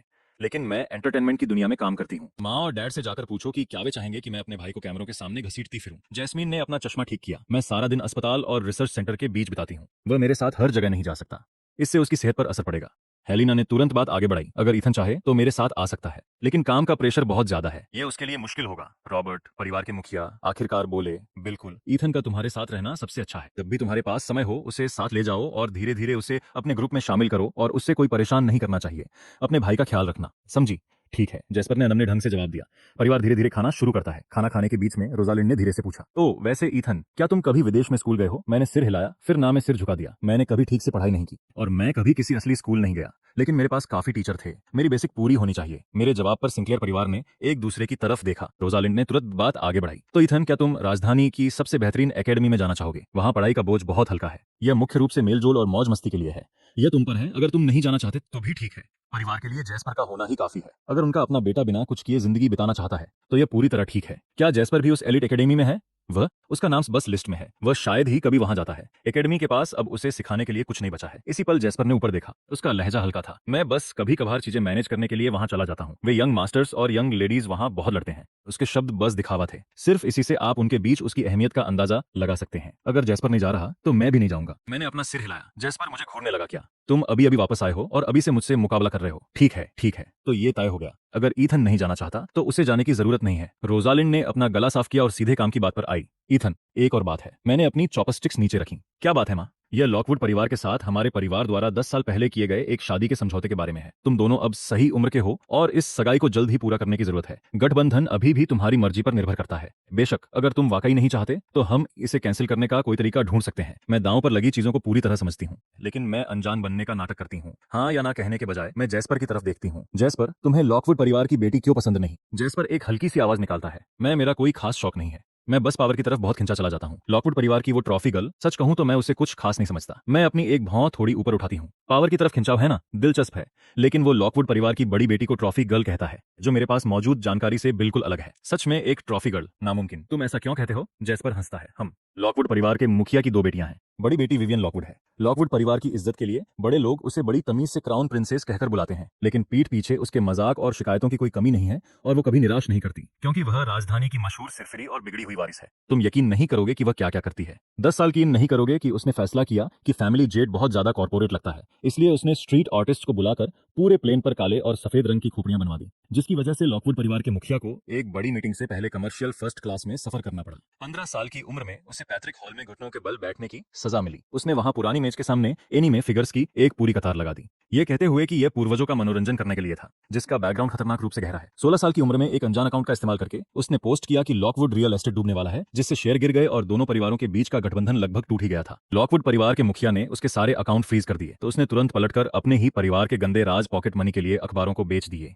17 साल की उम्र में उसने अपने पिता से मिले पैसों का इस्तेमाल करके एक नाइट क्लब खोला। उसका नाम लॉकवुड ग्रेव रखा और उद्घाटन के दिन ताओवादी पुजारियों को पूजा के लिए बुलाया, यह दावा करते हुए कि यह खास तौर पर उसके पिता की किस्मत खराब करने के लिए बनाया गया था। बिना लाइसेंस के चलने की वजह से उसे बंद कर दिया गया। आखिरकार 20 साल की उम्र में लॉकवुड परिवार वाले और बर्दाश्त नहीं कर पाए और उसे विदेश भेज दिया। वह अब वापस आ रही है। मेरे पास उसकी ऐसी कारनामों की पूरी लिस्ट है, और सुनना चाहोगी? मेरे मुंह का कोना हल्का सा फड़कता है। यह लॉकवुड परिवार की लड़की वाकई कुछ खास है। अगर 2 बेटियां हैं और बड़ी वाली इतनी बड़ी मुसीबत है, तो छोटी वाली को वारिस क्यों नहीं घोषित कर देते? लॉकवुड परिवार की दूसरी बेटी सेरेना लॉकवुड जन्म से ही कमजोर और बीमार रही है और उसे वारिस बनने में कोई दिलचस्पी नहीं है। वह हमेशा अपनी बहन को सपोर्ट करती है, अक्सर उसकी गलतियों को सुधारने के लिए आगे आ जाती है। अब सोचती हूँ तो लगता है ऐसी बहन के साथ फंसी होना काफी बदकिस्मती की बात है। मैं ऐसे सिर हिलाती हूँ जैसे मुझे आधा समझ आ गया हो। जैस्पर की बात सुनकर ऐसा लगता है कि सिंक्लियर परिवार वाकई इस शादी को आग का एक बड़ा गड्ढा समझता है। तुम दोनों इसमें नहीं कूद सकते। इथन, जैस्पर, मम्मी और डैडी को थोड़ा और समय दो। हम कुछ ऐसा रास्ता निकालेंगे जो सबके लिए सही हो और इस सगाई को तोड़ देंगे। मैं चुपचाप बस हाँ में सिर हिला देता हूँ। ठीक है। रात बिना किसी हंगामे के गुजर जाती है। जब मैं अगली सुबह जल्दी उठता हूँ तो देखता हूँ कि पूरा परिवार पहले ही जा चुका है। सिर्फ नौकर आसपास है। हर कोई अपने काम में लगा है। मिसेज प्रेस्कॉट, क्या जैस्पर भी घर पर नहीं है? Young master Ethan, young master jasper तैयार हो रहे हैं और जल्द ही बाहर निकलने वाले हैं। वह कहाँ जा रहे हैं? मुझे साथ भी नहीं ले जा रहे। उन्होंने कल वादा किया था कि वह मेरा ख्याल रखेंगे। सच कहूं तो यहाँ घर पर बैठे बैठे मैं बोर हो रहा हूँ। इससे बेहतर होगा कि मैं साथ चलूं और देखूं कि यह पूरा परिवार दिन भर क्या करता है। इससे पहले कि मिसेज प्रेस्कॉट कुछ बोले, जैस्पर का दरवाजा अचानक जोर से खुलता है। क्या तुम और जोर से नहीं चिल्ला सकते थे?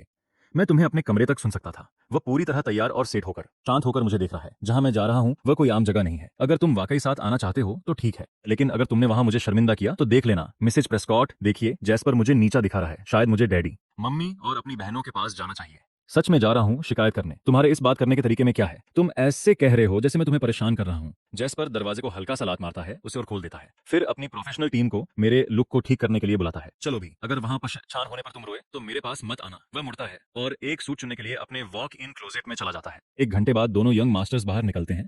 कई बॉडीगार्ड गाड़ी आगे और पीछे हैं, एक भारी भरकम लाव लश्कर के साथ। ये काफिला शान से शहर के उत्तरी हिस्से में क्लाउड राइज माउंटेन के ऊपर बने मिराज एस्टेट की तरफ बढ़ता है। ये सिंक्लेयर परिवार की अपनी प्रॉपर्टीज में से एक है। रॉबर्ट और रोजलिंड ने इसे जैस्पर को उसके 18वें जन्मदिन पर दिया था। तब से यह जगह अक्सर वहां काम आती है जहां रईस लोग और यंग लेडीज मजे करने के लिए इकट्ठा होते हैं। ये बहुत बड़ा तो नहीं है, लेकिन बेहद शानदार है। मुख्य गेट पर कई छिपे हुए कैमरे लगे हैं जो हर आने वाले मेहमान को स्कैन करते हैं, अपने आप चेहरों का मिलान करते हैं और उन्हें सिस्टम में रिकॉर्ड कर लेते हैं। आम लोगों को यहाँ आने की इजाजत बिल्कुल नहीं है। बाकी लोग तो अंदर जा सकते हैं, लेकिन खास मेहमानों का एस्टेट का मैनेजर खुद स्वागत करता है। जैस्पर की तो बात ही अलग है। उसके पहुंचते ही एस्टेट का हर स्टाफ अपना काम रोक देता है और उसका स्वागत करने के लिए गेट पर लाइन लगा लेता है। मैं बस उसके पीछे पीछे चलता हूँ और शान से अंदर जाता हूँ। शानदार हॉल में कदम रखते ही जैस्पर धीरे और सधे हुए कदमों से अंदर चला जाता है। बीच बीच में वह नौकरों और स्टाफ को काम बताता है, सब कुछ ठीक करवाता है या फिर किसी खास मेहमान के खाने पीने की पसंद के बारे में बता देता है। शांत और पूरी तरह से कंट्रोल में। उसे शायद ही कुछ कहने की जरूरत पड़ती है। बस एक इशारा, एक नजर और उसके लोग समझ जाते हैं कि उसे क्या चाहिए। यह पार्टी 12 बजे शुरू होती है, जिसके बाद ढेर सारे एंटरटेनमेंट प्रोग्राम होने वाले हैं। इन युवा मास्टर्स और लेडीज के एंजॉय करने के लिए काफी ज्यादा, खासकर आज रात की मास्क वाली पार्टी। हालांकि जैस्पर खुद आमतौर पर इसमें हिस्सा नहीं लेता है। राजधानी के जाने माने अमीर परिवारों में कम से कम 20 या 30 घर तो हैं ही, ऐसे घर जिनके युवा मास्टर्स और लेडीज अक्सर सोशल इवेंट्स में दिखाई देते हैं। वहां काफी लोग हैं और जैस्पर ने लगभग हर एक को इनविटेशन भेज दिया है और उनमें से लगभग सभी को सिंक्लेयर परिवार के असली वारिस के वापस आने के बारे में पता है। हर कोई यह ड्रामा देखने के लिए आ रहा है, कोई भी पीछे नहीं छूटा है। आज का दिन वाकई में काफी चहल पहल वाला होने वाला है। 12 बजने वाले हैं, लगभग सब आ चुके हैं। वे हमेशा की तरह छोटे छोटे ग्रुप्स में जमा हो रहे हैं, लेकिन इस बार बात सिर्फ एक ही चल रही है। खुलेआम और छिपकर हर कोई मेरी और जैस्पर की तुलना कर रहा है। उससे भी ज्यादा वे ये देखने के लिए बेताब हैं कि यह सिंक्लेयर वारिस, जो बचपन से ही दुनिया से दूर था, आखिर दिखता कैसा है। जैस्पर के आते ही जो लोग आमतौर पर उसके करीब रहते हैं वे तुरंत उसे घेर लेते हैं और एक के बाद एक वही सवाल पूछने लगते हैं जो हर किसी के मन में है। जैस्पर, आज तुम वाकई में बहुत शानदार लग रहे हो। तुम आज कितनों का दिल तोड़ने का प्लान बना रहे हो। उसने स्टारलाइट व्हाइट सूट पहना है जिसे देश के टॉप डिजाइनर ने तैयार किया है। सादगी और स्टाइल, लेकिन पूरी तरह से लग्जरी, हर डिटेल में क्लासिक लुक झलक रहा है। हमारे सिंक्लेयर वारिस की मौजूदगी वाकई बहुत खास है। सिर्फ उस लड़के की बात नहीं है जिसे वे वापस लाए हैं, हम भी शायद ही मुकाबला कर पाएं। वह अब असली सच्चा सिंक्लेयर वारिस है। क्या हमें उसे बुलाने का तरीका बदल देना चाहिए?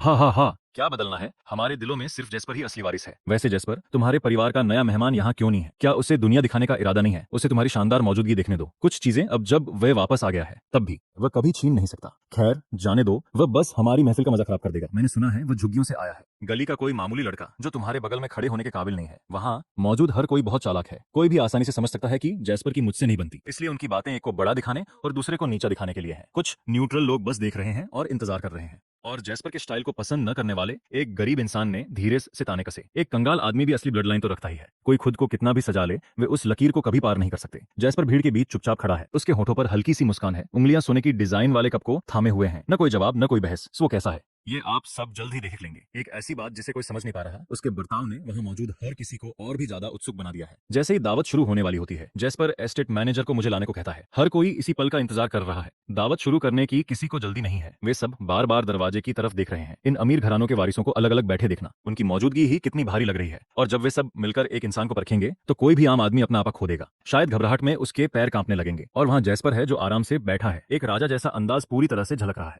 बस कुछ ही मिनटों में कोई शिकायत करने लगता है। बहुत धीरे हो रहा है ना? कहीं ऐसा तो नहीं कि वह आने की हिम्मत ही नहीं कर रहा है? वे लोग उसे आखिर कहां से ला रहे हैं? इतनी देर लग रही है, हमारा समय कीमती है। चलिए इंतजार नहीं करते और शुरू करते हैं। ठीक उसी पल एक अटेंडेंट खबर देने आता है। कृपया सब लोग शांत रहें, यंग मास्टर ईथन को ले आया गया है। सब सतर्क हो जाते हैं और दरवाजे की तरफ अपना सिर घुमाते हैं। कुछ लोगों ने पहले ही ताने तैयार कर लिए हैं। एस्टेट मैनेजर के ठीक पीछे एक लंबा दमदार व्यक्ति शानदार स्टाइल के साथ अंदर आता है। बैंक्वेट हॉल इत्र की खुशबू और चकाचौंध से भरा है। चारों तरफ ग्लास टकराने की आवाजें आ रही हैं। लेकिन जिस पल मैं वहां पहुंचता हूं, जिसका बैकग्राउंड ऐसा लगता है जैसे किसी ने पॉज बटन दबा दिया हो। अनगिनत आंखें एक साथ, मुझ हरकत परफेक्ट है। हर कदम पहले से मापा हुआ और 1000 बार प्रैक्टिस किया हुआ। पूरी तरह से सटीक। मेरी मौजूदगी कमरे के किसी भी इंसान से कम नहीं है। डर तो दूर की बात है। वेस्टर्न चकाचौंध के बीच वेस्टर्न पहनावा और हीरों के गहने, फॉर्मल वियर का मेरा यह मॉडर्न अंदाज ऐसा लग रहा है जैसे कोई चलती फिरती खूबसूरत पेंटिंग हो। सबसे अलग किसी और दुनिया का जिसका अपना एक अलग ही रुतबा है। हमें इस तरह देखकर जैस्पर और मैं वाकई दो सगे भाइयों जैसे लगते हैं जो साथ खड़े हों। बाकी सब तो पीछे धुंधले पड़ गए हैं। नहीं, सच तो यह है कि मैं जैस्पर से भी ज्यादा चमक रहा हूँ। बस मेरा चेहरा, जिसे सिंक्लेयर जीन्स विरासत में मिली है, लोगों की आंखों को कैद करने के लिए काफी है। मुझे इस दुनिया की सबसे खूबसूरत चीज कहना गलत नहीं होगा। वहां अजीब सी शांति छाई है। ऐसा लगता है कि उनके रिएक्शन का जैस्पर ने पहले ही अंदाजा लगा लिया था, जो बस अपनी एक भौं हल्की सी ऊपर उठाता है। सिर्फ जैस्पर के पास पहुंचने के बाद ही क्या मैं चैन से बोल पाता हूँ। हेलो, मैं ईथन सिंक्लेयर हूँ, सिंक्लेयर परिवार का असली वारिस। मैं जैस्पर से भी ज्यादा शांत हूँ। अब जैस्पर के हैरान होने की बारी है। ऐसा लग रहा है जैसे घर पर जो मैंने शर्मिंदगी दिखाई थी वह पूरा नाटक था। उसे उम्मीद नहीं थी कि मैं जरा भी डरूंगा। पूरा कमरा शोर से भर गया है। हर तरफ से आहें और फुसफुसाहटें सुनाई दे रही हैं। किसी ने सोचा भी नहीं था कि सिंक्लेयर वारिस वैसा होगा जो उन्होंने सोचा था, उससे बिल्कुल अलग। यहाँ तक कि ये घमंडी अकड़ दिखाने वाले वारिस भी हैरान हुए बिना नहीं रह पा रहे हैं। कुछ तो सवाल भी करने लगे हैं, नामुमकिन। क्या यह वाकई सिंक्लेयर वारिस है, वही जो झुग्गी बस्तियों से आया है? क्या ऐसा हो सकता है कि सिंक्लेयर परिवार ने अपनी असली औलाद की सुरक्षा के लिए उसे चुपके से कहीं और पाला हो? वरना इतने रुतबे वाला बेटा भला कैसे पाला जा सकता है? मेरा झुग्गी बस्तियों से आने का दावा वे इस बात पर यकीन करने से साफ मना कर रहे हैं। कई लोग चुपके से हम दोनों को देख रहे हैं। क्या उन्हें एक दूसरे का दुश्मन नहीं होना चाहिए था? जो इस तरह एक जैसे कपड़ों में साथ खड़े हैं, वे बिल्कुल भी दुश्मन नहीं लग रहे। साथ ही वे यह देखना चाहते हैं कि जैस्पर, जिसकी लाइमलाइट छिन गई है, अभी असल में क्या महसूस कर रहा है। जैस्पर, कुछ तो बोलो। क्या यह वाकई तुम्हारा भाई है? बिल्कुल। जैस्पर हल्के से सिर हिलाता है, चेहरे पर वही गर्व लिए हुए। भीड़ को और कुछ समझाने का उसका कोई इरादा नहीं है। जैस्पर, क्या तुम मुझे अपने दोस्तों से नहीं मिलवाओगे? मैं खुद आगे बढ़कर बोलता हूँ। जैस्पर नाक से कुड़ता है। क्या वे वहीं नहीं खड़े हैं? मुझे परवाह नहीं है, खुद जाकर उनसे पूछ लो। भीड़ आपस में फुसफुसाती है। तो जैस्पर वाकई अपने इस भाई की परवाह नहीं करता, लेकिन असली सिंक्लेयर वारिस का लिहाज तो करना ही पड़ेगा। कई लोग खुद आगे बढ़कर मुझसे दोस्ती करने की कोशिश करते हैं, खासकर लड़कियां। मुझे देखकर उनकी आंखें चमक उठती हैं। सिर्फ जैस्पर की वजह से वे ज्यादा जाहिर होने से खुद को रोक रही हैं। मैं बस औपचारिकता के लिए उनकी बातें सुन लेता हूँ। आखिरकार मुस्कुराते हुए चेहरे पर थप्पड़ तो नहीं मारा जाता। ये अमीर बच्चे अभी भी इज्जत के हकदार हैं। ज्यादातर रईस नौजवान इकट्ठा हो जाते हैं जैस्पर के आसपास। मुझे आकर्षण का केंद्र बनते देख उसके कान भर रहे हैं। जैस्पर, क्या तुम वाकई उसे अपनी लाइमलाइट चोरी करने दोगे? तुम वो हो जिसे सिंक्लेयर परिवार ने बड़े नाजों से पाला है। मुझे सच में लगता है कि तुम्हारे साथ नाइंसाफी हो रही है। जैस्पर, बस एक बार कहो और हम पक्का करेंगे कि बाद में वह खुद को शर्मिंदा महसूस करे। जैस्पर का चेहरा बिल्कुल भावहीन है। वह उन्हें हाथ हिलाकर टाल देता है। यह सिर्फ एक और इंसान है, बस इतना ही। तुम सब मजे करो, कुछ नहीं बदलने वाला। लेकिन हमेशा एक या दो ऐसे होते हैं जिन्हें मुसीबत खड़ी करना पसंद होता है। मैं कहता हूँ सिंक्लेयर वारिस। अरे नहीं, अब तो यंग मास्टर जैस्पर कहना चाहिए। विटमैन वारिस अचानक बोल पड़ता है, फिर मजाक में पछतावा दिखाते हुए अपना मुंह ढंक लेता है। तुम अभी भी होस्ट की तरह क्यों पेश आ रहे हो? मिराज एस्टेट सिंक्लेयर परिवार के मुखिया की तरफ से सिंक्लेयर वारिस के लिए एक तोहफा था। तुम्हारे इसे लेने से यह टाइटल के साथ मेल नहीं खाता है ना? ये सुनकर सब उसे हैरान होकर देखते हैं। अब जब असली वारिस यहाँ है तो क्या तुम्हें पीछे नहीं हट जाना चाहिए? विटमैन ग्रुप का राजधानी में काफी दबदबा है और विटमैन का वारिस जैस्पर से पंगा लेना पसंद करता है।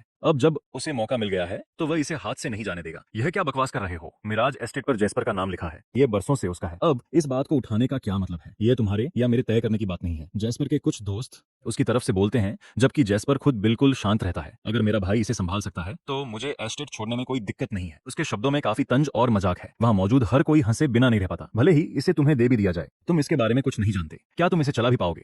क्योंकि यह जैस्पर का है। मैं ऐसा इंसान नहीं हूं जो किसी और की पसंद की चीज छीन लूं। यंग मास्टर सिंक्लेयर, इस सुस्त रवैये के साथ तुम सिंक्लेयर परिवार में ज्यादा दिन नहीं टिक पाओगे। यह देकर के कि मैं साथ देने से मना कर रहा हूं। विटमैन का वारिस मन ही मन मुझे कोसता है कि मैं अपनी भलाई नहीं जानता। एक ज्योतिषी ने कभी कहा था, मेरी लंबी उम्र जीने की किस्मत है। मेरा बेपरवाह रवैया विटमैन के वारिस को ऐसा महसूस कराता है जैसे उसने रुई के ढेर पर मुक्का मारा हो। ठीक है, सब यहाँ खड़े क्यों हो? जाओ जाकर कुछ गेम्स खेलो। जैस्पर मुख्य हॉल से निकलने वाला पहला व्यक्ति है जो शुरू से अंत तक मेरी तरफ देखे बिना साइड हॉल की ओर चला जाता है। कई लोग उसके पीछे चले जाते हैं जबकि बाकी मेरे पास रुक जाते हैं, मुझसे थोड़ी जानकारी उगलवाने की कोशिश में। उस माफ करना, अगर आप लोग बुरा न माने तो आप सभी मजे करें। मैं इन रईस लोगों के निमंत्रण को प्यार से मना कर देता हूँ और एक शांत जगह की ओर बढ़ जाता हूँ। इस तरह घिरे रहना वाकई काफी अजीब होता है। मैं भीड़ से निकल जाता हूँ, सोचता हूँ कि अकेले में कुछ खा लूंगा, लेकिन धुंधले गलियारे को पार करने के बाद मैं सामने से आ रही एक महिला से टकरा जाता हूँ और उसे दोबारा देखे बिना नहीं रह पाता। उसका चेहरा बेहद खूबसूरत है, जैसे कोई वरदान हो। उसकी नजरों में थोड़ी शरारत और बाकी बेपरवाही है, जिसमें तेंदुए जैसी तेजी का एहसास है। मुझे लगता है मैं जानता हूँ कि यह महिला कौन है। राजधानी की मशहूर और बिंदास उत्तराधिकारी, अरे नहीं, क्राउन प्रिंसेस। तो वह वाकई विदेश से लौट आई है, लेकिन वह पहले मुख्य हॉल में नहीं थी और जैस्पर के स्वभाव को देखते हुए उसने उसे बिल्कुल नहीं बुलाया होगा, तो वह चुपके से अंदर आई है। मिराज में घुसने के लिए वाकई बहुत स्किल चाहिए। मैं उसके साथ कोई पंगा नहीं लेना चाहता। मैं बस 2 सेकंड और रुका, फिर वहां से जाने के लिए मुड़ा, लेकिन विवियन ने अचानक अपना हाथ बढ़ाकर मेरा रास्ता रोक लिया और जो उसने आगे कहा वो बिल्कुल पागलपन था। अरे हैंडसम, तुमने अभी मुझे दोबारा देखा। क्या तुम्हें मुझ पर क्रश है? मेरे चेहरे पर कोई भाव नहीं था। वह बिल्कुल वैसी है जैसी अफवाहें कहती हैं। इतनी अच्छी शक्ल और आवाज का क्या फायदा? मैं तो जानता भी नहीं कि तुम कौन हो। मुझे तुम पर क्रश कैसे होता है? मैंने खुद को रोका। उसे वो नजरें नहीं दिखाई जो वह डिजर्व करती थी। शश, झूठ बोलने की कोशिश मत करो। मैं समझ गई, कोई भी मेरे चाम से बच नहीं सकता। मेरी मुट्ठियां भींच गईं। ऐसे इंसान से बहस करने के लिए बहुत थक चुका था। मैं बस मुड़ा और चल दिया, दूसरी तरफ जाते हुए। अरे तुम कहाँ जा रहे हो? मेरा इंतजार करो, हमारी बातें अभी खत्म नहीं हुई हैं। विवियन बेशर्मी से मेरा पीछा करने लगी। शुक्र है किसी ने यहाँ हो रहे हंगामे पर ध्यान नहीं दिया। अरे हैंडसम स्वीटी, तुम किस परिवार से हो? मैंने तुम्हें पहले क्यों नहीं देखा? मैं तंग आ रहा हूँ। मैं मुड़ा और उसे घूर कर देखा। और तुम किस परिवार से हो? मैंने तुम्हें भी क्यों नहीं देखा? मैं तुम्हारे ही परिवार से हूँ। बेशक।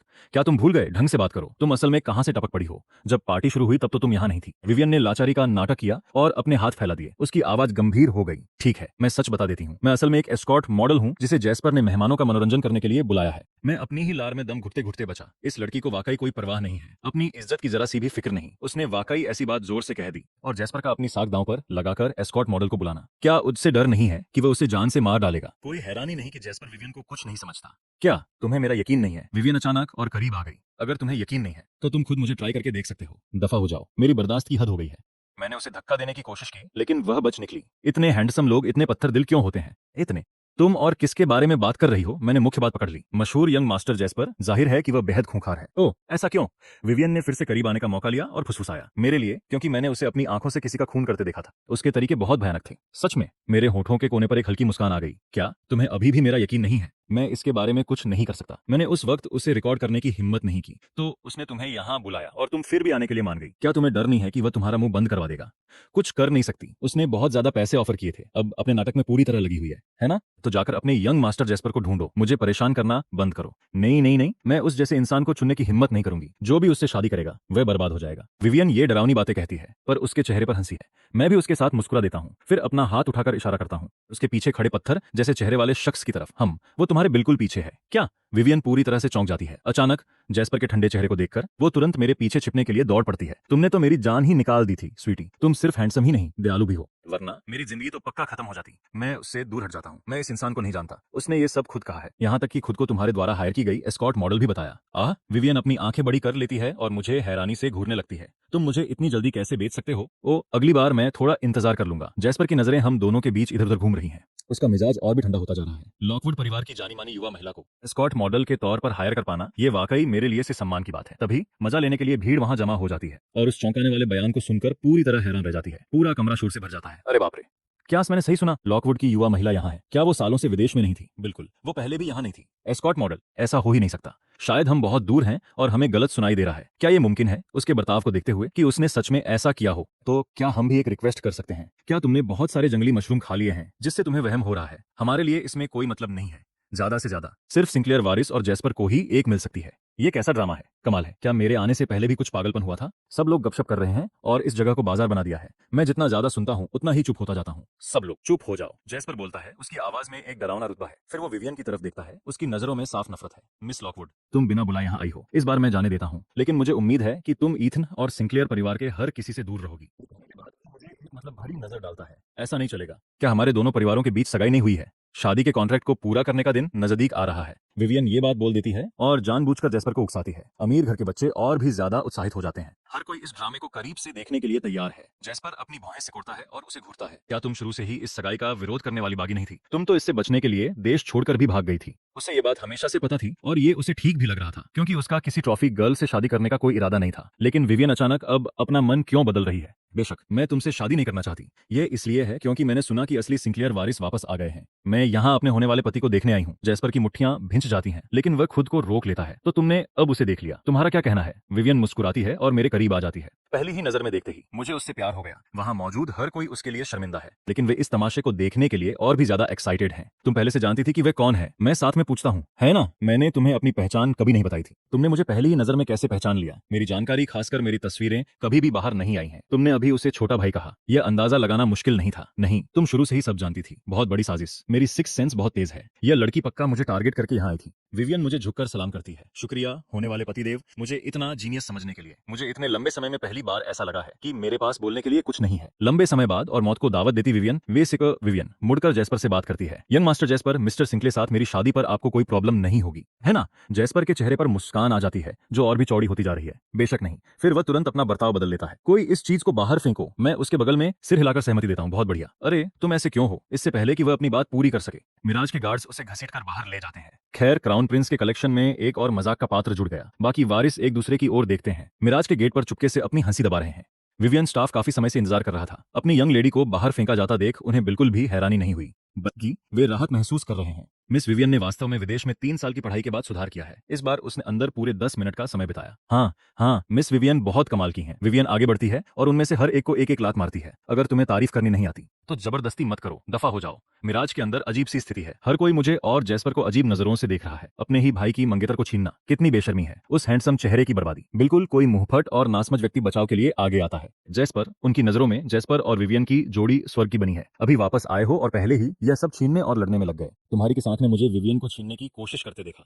अभी भी इनकार कर रहे हो? यदि तुम सच में उसमें कोई दिलचस्पी नहीं रखते तो वह ऐसी बातें क्यों कहेगी? मैं झुंझलाहट में हंसता हूँ। तो तुम्हारी राय में मुझे क्या करना चाहिए? तुम्हें शक से दूर रहना चाहिए और उससे बहुत दूर रहना चाहिए। तुम्हें ऐसे कार्यक्रमों में आना ही नहीं चाहिए। हमारा सर्कल ऐसा नहीं है कि कोई भी इसमें घुसाए। यह सर्कल अगर यह तुम जैसे किसी को जगा दे, एक न दिखने लायक नाजायज बेटा, तो फिर मैं असली सिंक्लियर वारिस यहाँ क्यों नहीं हो सकता? इन शब्दों के साथ ही पूरा कमरा शोर से भर जाता है। वह लड़का जिसने आवाज उठाई थी एक काफी पावरफुल परिवार से आता है, जिसे उसके माता पिता का बहुत लाड़ प्यार मिला है, जिसने उसे घमंडी बना दिया है। अफवाहें थी कि उसकी माँ एक मिस्ट्रेस थी जिसने पत्नी की जगह ले ली, लेकिन इस खबर को दबा दिया गया था और जो लोग जानते थे वे चुप रहे। अब जब मैंने इसे सबके सामने बोल दिया है तो हर कोई ड्रामा देखने के लिए यहाँ है। जैस्पर की आंखों में फिर से हैरानी की एक चमक आ जाती है। मुझे कैसे पता चला? क्या स्टर्लिंग ने मुझे बताया था? लेकिन मुझे यह इतनी बारीकी से याद कैसे रह सकता है? खासकर इसलिए क्योंकि बोलने वाले उस लड़के ने कभी अपने परिवार का नाम नहीं बताया था। मैं उसे पहचान कैसे सकता था? इससे पहले कि भीड़ अपने झटके से संभल पाए, मैं बोलना जारी रखता हूँ। मेरे छोटे भाई ने कुछ नहीं कहा है, लेकिन तुम ही हो जो इतना उत्सुक हो। अगर तुम मुझसे पूछो तो लॉकवुड की लड़की को असल में तुम ही पाना चाहते हो। उस लड़के का पहले से हैंडसम चेहरा अब थोड़ा अजीब सा लग रहा है।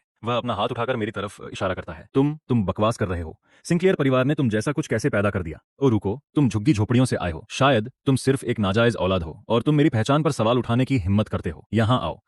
इससे पहले कि वह लड़का अपनी बात पूरी कर सके, जैस्पर उसे बीच में ही टोक देता है। जैस्पर को मुस्कुराते और उसे इशारा करके करीब बुलाते हुए देखकर उसे लगता है कि उसकी पिछली बातें जैस्पर को पसंद आ गईं और उसे अब तारीफ मिलने वाली है। इसलिए वह आगे बढ़ता है, उम्मीद करते हुए कि उसे शाबाशी मिलेगी, लेकिन अगले ही पल उसके चेहरे पर जोरदार थप्पड़ पड़ता है। तुम खुद को क्या समझते हो? तुम सिंक्लेयर परिवार के बारे में बात करने की हिम्मत कैसे करते हो? मैंने भी साथ दिया, बिल्कुल।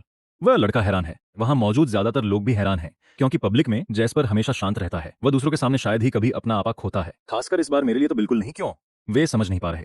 क्या उन्हें तो दुश्मन नहीं होना चाहिए था? वह मेरा पक्ष क्यों लेगा? ओ रुको, शायद जैस्पर सिर्फ सिंक्लेयर नाम की रक्षा कर रहा है, मेरी नहीं। जैस्पर, मेरा वह मतलब नहीं था। मैं सिर्फ उसे निशाना बना रहा था। मेरा सिंक्लेयर परिवार का अपमान करने का कोई इरादा नहीं था। जैस्पर की मुस्कान और गहरी हो जाती है। उसकी आवाज एकदम धीरे है। तुम्हारी हालत को देखते हुए इवेंट के बाकी हिस्से में रहना शायद तुम्हारे लिए ठीक नहीं है। तुम्हें घर जाना चाहिए और आराम करना चाहिए। कोई इस मास्टर को बाहर ले जाओ। वह लड़का पूरी तरह से हैरान है। उसने कभी सोचा नहीं था कि बात इतनी बढ़ जाएगी। अगर उसके परिवार को पता चला कि उसने उस एक व्यक्ति का बचाव किया जिसे वे कभी भी दुश्मन नहीं बनाना चाहते, तो वे उसकी जान ले लेंगे। नहीं, जैस्पर। मैं मिराज के कर्मचारी तेजी से बढ़ते हैं और यह देखते हुए कि वह जाने से मना कर रहा है, वे उसे जबरदस्ती खींच कर ले जाते हैं। भीड़ अपनी नजरें वापस घुमा लेती है। मुझे जैस्पर के बगल में अकड़ कर खड़ी देखकर सब हैरान हो रहे हैं। यह क्या हो रहा है? अपने इलाके में धाक जमाना वाकई कितना मजेदार है। क्विंटमैन एयर नाक भौं सिकोड़ते हैं और फिर कहीं और चले जाते हैं। यह देखकर बाकी सब अजीब हंसी के साथ इधर उधर हो जाते हैं। जैस्पर और मुझे एक दूसरे को घूरते हुए छोड़ दिया। तुम उसके साथ कैसे फंस गए? जैस्पर भौहें सिकोड़ता है। मुझे नहीं पता, मैं बस चल रहा था और वह खुद ही मुझसे चिपक गया। मैंने मजबूरी में अपने हाथ फैला दिए। एक के बाद एक ये सब सिरदर्द बने हुए हैं। जैस्पर और कुछ नहीं कहता, बस मुझे मजे करने और इधर उधर न भटकने के लिए कहता है, फिर चला जाता है। मैं वहां एक पल के लिए सोचता खड़ा रहता हूँ, फिर चुपके से उसका पीछा करता हूँ। जैस्पर मेजबान है तो किसी शांत कोने की तरफ क्यों जा रहा है? शायद वहां कुछ गड़बड़ चल रही है। जैस्पर तेजी से चलता है। 2 मिनट में वह मिस्ट गार्डन पहुंच जाता है और आसपास के सभी कर्मचारियों को हटा देता है। उन्हें कहता है कि कुछ भी होने पर तुरंत खबर दें। मैं पूरी दूरी बनाए रखता हूँ, न बहुत करीब और न ही बहुत दूर, बिल्कुल भी आवाज किए बिना। कम से कम जैस्पर को पता नहीं चलता। आधा मिनट बाद जैस्पर के सामने कोई अचानक आ जाता है और दोनों जल्दी ही बात करने लगते हैं। यह स्टर्लिंग है। उनकी बातचीत साफ सुनने के लिए मैं कुछ कदम और करीब आता हूँ, अपने शरीर को एक ऊंचे खंबे के पीछे छिपाते हुए। उनसे केवल 10 मीटर की दूरी पर। अपनी तेज सुनने की क्षमता के साथ मैं इस दूरी से उन्हें बिल्कुल साफ सुन सकता हूँ। क्या उनके द्वारा लाई गई सभी चीजों की छंटाई हो गई है? सब कुछ यहाँ है, केवल वही जो मिस विल्सन और मिस लार्सन ने दिया। काम का है और हमारे सौदे में शामिल किया जा सकता है। स्टर्लिंग उससे कुछ पेपर थमाता है। मैं मन ही मन सोचता हूँ, उन्होंने ये चीजें कब दी? क्या ऐसा हो सकता है कि हर कोई जिस पल उन्होंने अंदर कदम रखा उन्हें कुछ न कुछ देना था? तो रईस घरानों के बच्चों की ये मीटिंग्स, खासकर जो जैस्पर करता है, केवल मजे के लिए नहीं है। पिछली बार मैंने तुम्हें नजर रखने के लिए कहा था, उसने कोई ईमानदारी नहीं दिखाई। उन्हें एक और चेतावनी दो। वह लापरवाही से पन्ने पलटता है। उसकी नजर ठंडी और तेज है। आखिरी मौका, वरना सीधे ब्लैक लेजर में। ब्लैक लेजर, मैंने वास्तव में इसके बारे में सुना है। अफवाह है कि ब्लैक लेजर वह जगह है जहां सिंक्लेयर परिवार उन लोगों के बारे में खुफिया जानकारी रखता है जो परिवार के लिए खतरा है। साफ है कि उनके पास काफी लोगों पर कंट्रोल है। अब ऐसा लगता है कि ब्लैक लेजर का मैनेजर जैस्पर है और स्टर्लिंग परिवार के बटलर के रूप में वास्तव में उससे आदेश लेता है। हम थोड़ा और इंतजार कर सकते हैं। आखिर वे सिर्फ बेकार पियक्कड़ हैं। वे आपकी कुशलता की बराबरी कैसे कर सकते हैं, यंग मास्टर जैस्पर? जैस्पर के होंठ थोड़े मुड़ जाते हैं बिना कोई साफ जवाब दिए। ओ सही, आज यहाँ मौजूद वारिसों के बारे में क्या तुमने मेरे भाई को उन सब के बारे में बताया है? सिर्फ लॉकवुड परिवार के बारे में? तो फिर यह अजीब है। जैस्पर की आंखें सिकुड़ जाती हैं। वह अभी आया है, वह सिर्फ सिंक्लेयर परिवार के टच में रहा है, तो उसे यह जानकारी कहां से मिली होगी? शायद हम सबने यंग मास्टर को हल्के में लिया है। वह दिखने में जितना सीधा है शायद उतना है नहीं। कम से कम उसका मिजाज तो बिल्कुल भी साधारण नहीं है। ये स्टर्लिंग की पक्की बात है। लोगों को पहचानने की उसकी परख हमेशा से बहुत तेज रही है। उसका पास्ट अभी भी पूरी तरह से खाली है। कोई भी काम की जानकारी नहीं मिली। यही बात जैस्पर को सबसे ज्यादा परेशान करती है। सिंक्लेयर परिवार का काम दूर दूर तक फैला है और अंडरवर्ल्ड में उनके कई कनेक्शन हैं। भले ही बाहर की जगहों पर जानकारी कम हो, पर कोई सुराग न मिलना नामुमकिन है। या तो किसी ने जानबूझकर उन्हें मिटा दिया है। कुछ भी नहीं, सिर्फ हम ही नहीं, मिस्टर और मिसेज सिंक्लेयर और तीनों यंग लेडीज भी खाली हाथ रहे हैं। स्टर्लिंग कुछ बोलने से पहले हिचकिचाता है। क्यों ना सीधे यंग मास्टर ईथन से ही पूछ लिया जाए। वह अभी अभी तो सिंक्लेयर परिवार में लौटा है।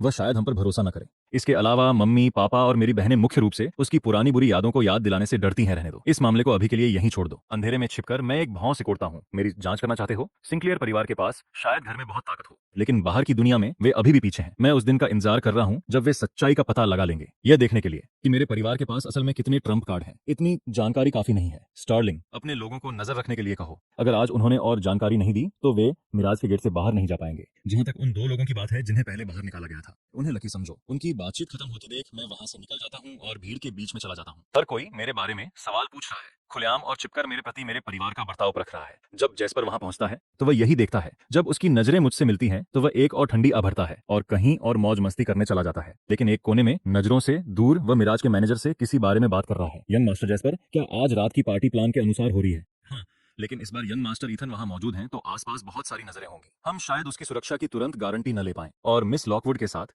इससे पहले कि मैनेजर अपनी बात पूरी कर पाता, जैस्पर उसे बीच में ही टोक देता है। अगर मैं अपनी ही जगह पर उसकी रक्षा नहीं कर सकता तो फिर मेरे लिए राजधानी में रुकने का कोई मतलब नहीं है, समझा। इसी बीच एक ऐसी जगह जहां जैस्पर देख न सके। अमीर बच्चों का एक ग्रुप मुझे उन गेम्स में घसीट रहा है जो सिर्फ उनकी ही दुनिया का हिस्सा है। उन्हें यकीन है कि मैंने कभी दुनिया नहीं देखी, इसलिए वे मुझे नीचा दिखाने की कोशिश करते हैं, लेकिन वे कभी कामयाब नहीं होते। मैं हमेशा कोई ना कोई बहाना बनाकर या कुछ और करके उन्हें मना कर देती हूँ या उनके गेम्स बिगाड़ देती हूँ। इससे न सिर्फ सबका मजा किरकिरा हो जाता है, बल्कि अंत में वही लोग अपना मजाक बनवा बैठते हैं। इस बीच मैं उन्हें मासूमियत से देखती हूँ, जैसे मुझे पता ही न हो कि मैंने क्या गलत किया है, जिससे सबकी झुंझलाहट अंदर ही दबी रह जाती है। वे आपस में ही झगड़ने लगते हैं। इतने शोर शराबे की वजह से आखिरकार जैस्पर वहां आ ही जाता है।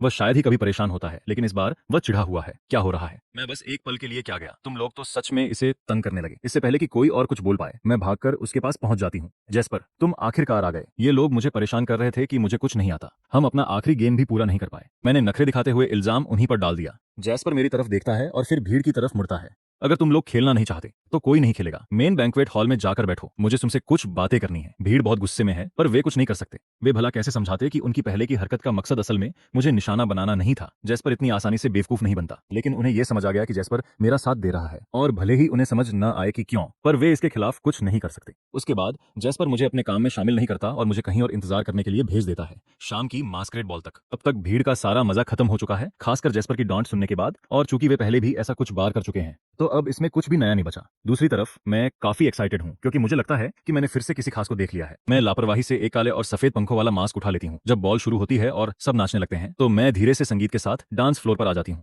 मैं बस आराम से मूव कर रही हूँ, मेरी नजरें कहीं और हैं, लेकिन वो खास शख्स सीधे मेरे पास आता है, मेरा हाथ पकड़ता है और मुझे डांस के लिए खींच लेता है। तुम वापस अंदर कैसे आई मिस लॉकवुड? विवियन सवाल का जवाब नहीं देती। मैंने एक शब्द भी नहीं कहा है। और तुमने मुझे पहचान भी लिया। क्या अब अभी भी मना करोगी कि तुम्हें मुझसे प्यार है? हे भगवान, किस तरह का परिवार किसी को इतना बेशर्म बनाता है। अगर हालात कुछ और होते तो मैं उसे 2-4 थप्पड़ जरूर मार देती। मुझे नहीं पता था कि मेरा होने वाला पति इतना टैलेंटेड है, डांस फ्लोर पर कितनी स्मूथ हो। मुझे पता था कि बाहर उड़ने वाली अफवाहें सब झूठ हैं। सच में शायद वो झूठ नहीं है, शायद वो असल में सच है। मेरे बात खत्म करते ही मैं उसके जूते पर जोर से पैर रखती हूँ। विवियन दर्द से गहरी सांस लेती है और फिर भी मेरे लिए बहाना बनाती है। हर किसी से कभी न कभी गलती हो ही जाती है ना? क्या थोड़ा सा फिसल जाना नॉर्मल नहीं है? मेरे होठों के कोने पर एक मुस्कान आ जाती है। उसके दिल में एक डर पैदा होता है। अगले ही पल मैं उसके पैर पर फिर से जोर से पैर रखती हूँ। थोड़ी देर पहले तुमने कहा था कि तुमने जैस्पर को किसी का खून करते देखा। क्या हुआ? मुझे सब कुछ डिटेल में बताओ। दरअसल उस वक्त तो मेरी जान ही निकल गई थी। भला मुझे साफ साफ याद कैसे रहता? उसके पैर पर एक और जोरदार प्रहार। ठीक है मास्टर, मुझे याद करने दो। विवियन जल्दी से हार मान लेती है, वरना मेरा पैर फिर से फिसल जाएगा। जैसे जैसे हम दोनों के बीच ये सब चल रहा है, हमें अंदाजा भी नहीं है कि डांस फ्लोर के ठीक बाहर अंधेरे में छिपे हुए जैस्पर खामोशी से हमें पूरे समय देख रहा है। पार्टी हैरान कर देने वाले तरीके से शांति से खत्म होती है, शायद मेरे कवर देने की वजह से। विवियन इस बार पकड़ी नहीं जाती। बाहर फेंके जाने के बजाय वो आखिरकार भीड़ में घुल मिल जाती है और चुपचाप निकल जाती है। मैं और जैस्पर सिंक्लेयर एस्टेट लौटते हैं। अब तक डैड, मॉम और तीनों बहनें सोफे पर एक साथ बैठी हैं, मानो वो जानबूझकर हमारे लौटने का इंतजार कर रही थी। ईथन, जैस्पर, तुम वापस आ गए, तुम्हारा दिन कैसा रहा? ये सवाल मुख्य रूप से मेरे लिए है। बेशक, क्योंकि आमतौर पर जैस्पर इन इवेंट्स को संभाल लेता है और उन्हें चिंता करने की जरूरत नहीं पड़ती। यह दिलचस्प था। मैं मुस्कुराकर और सिर हिलाकर जवाब देती हूँ। वो राहत के साथ सिर हिलाते हैं, लेकिन वो मेरे बारे में कुछ भी पता नहीं लगा पाए हैं। आखिरकार अपनी बेकरारी और चिंता को रोक न पाने के कारण वो खुद आगे बढ़कर पूछने का फैसला करते हैं। मैं बस हल्का सा मुस्कुराती हूँ और बात टाल देती हूँ। शायद मैं तुम्हें धीरे धीरे बताऊंगी, धीरे धीरे, जब सही समय आएगा। मुझे डर है कि अगर मैंने सब कुछ एक साथ बता दिया तो तुम इसे झेल नहीं पाओगे। हॉल में सन्नाटा छा जाता है। मेरे बोलने के कुछ सेकंड बाद ही सिंक्लेयर परिवार ने पहले ही 10,000 दुखद अनुभव सोच लिए हैं जो मैंने झुग्गी बस्ती में झेले होंगे। उनके दिल में मेरे लिए हमदर्दी महसूस होती है। मैंने इतने सालों तक कष्ट सहा है, फिर भी न केवल मुझे उनके प्रति कोई नफरत नहीं है, बल्कि मैं उनकी भावनाओं का ख्याल भी रख रही हूँ।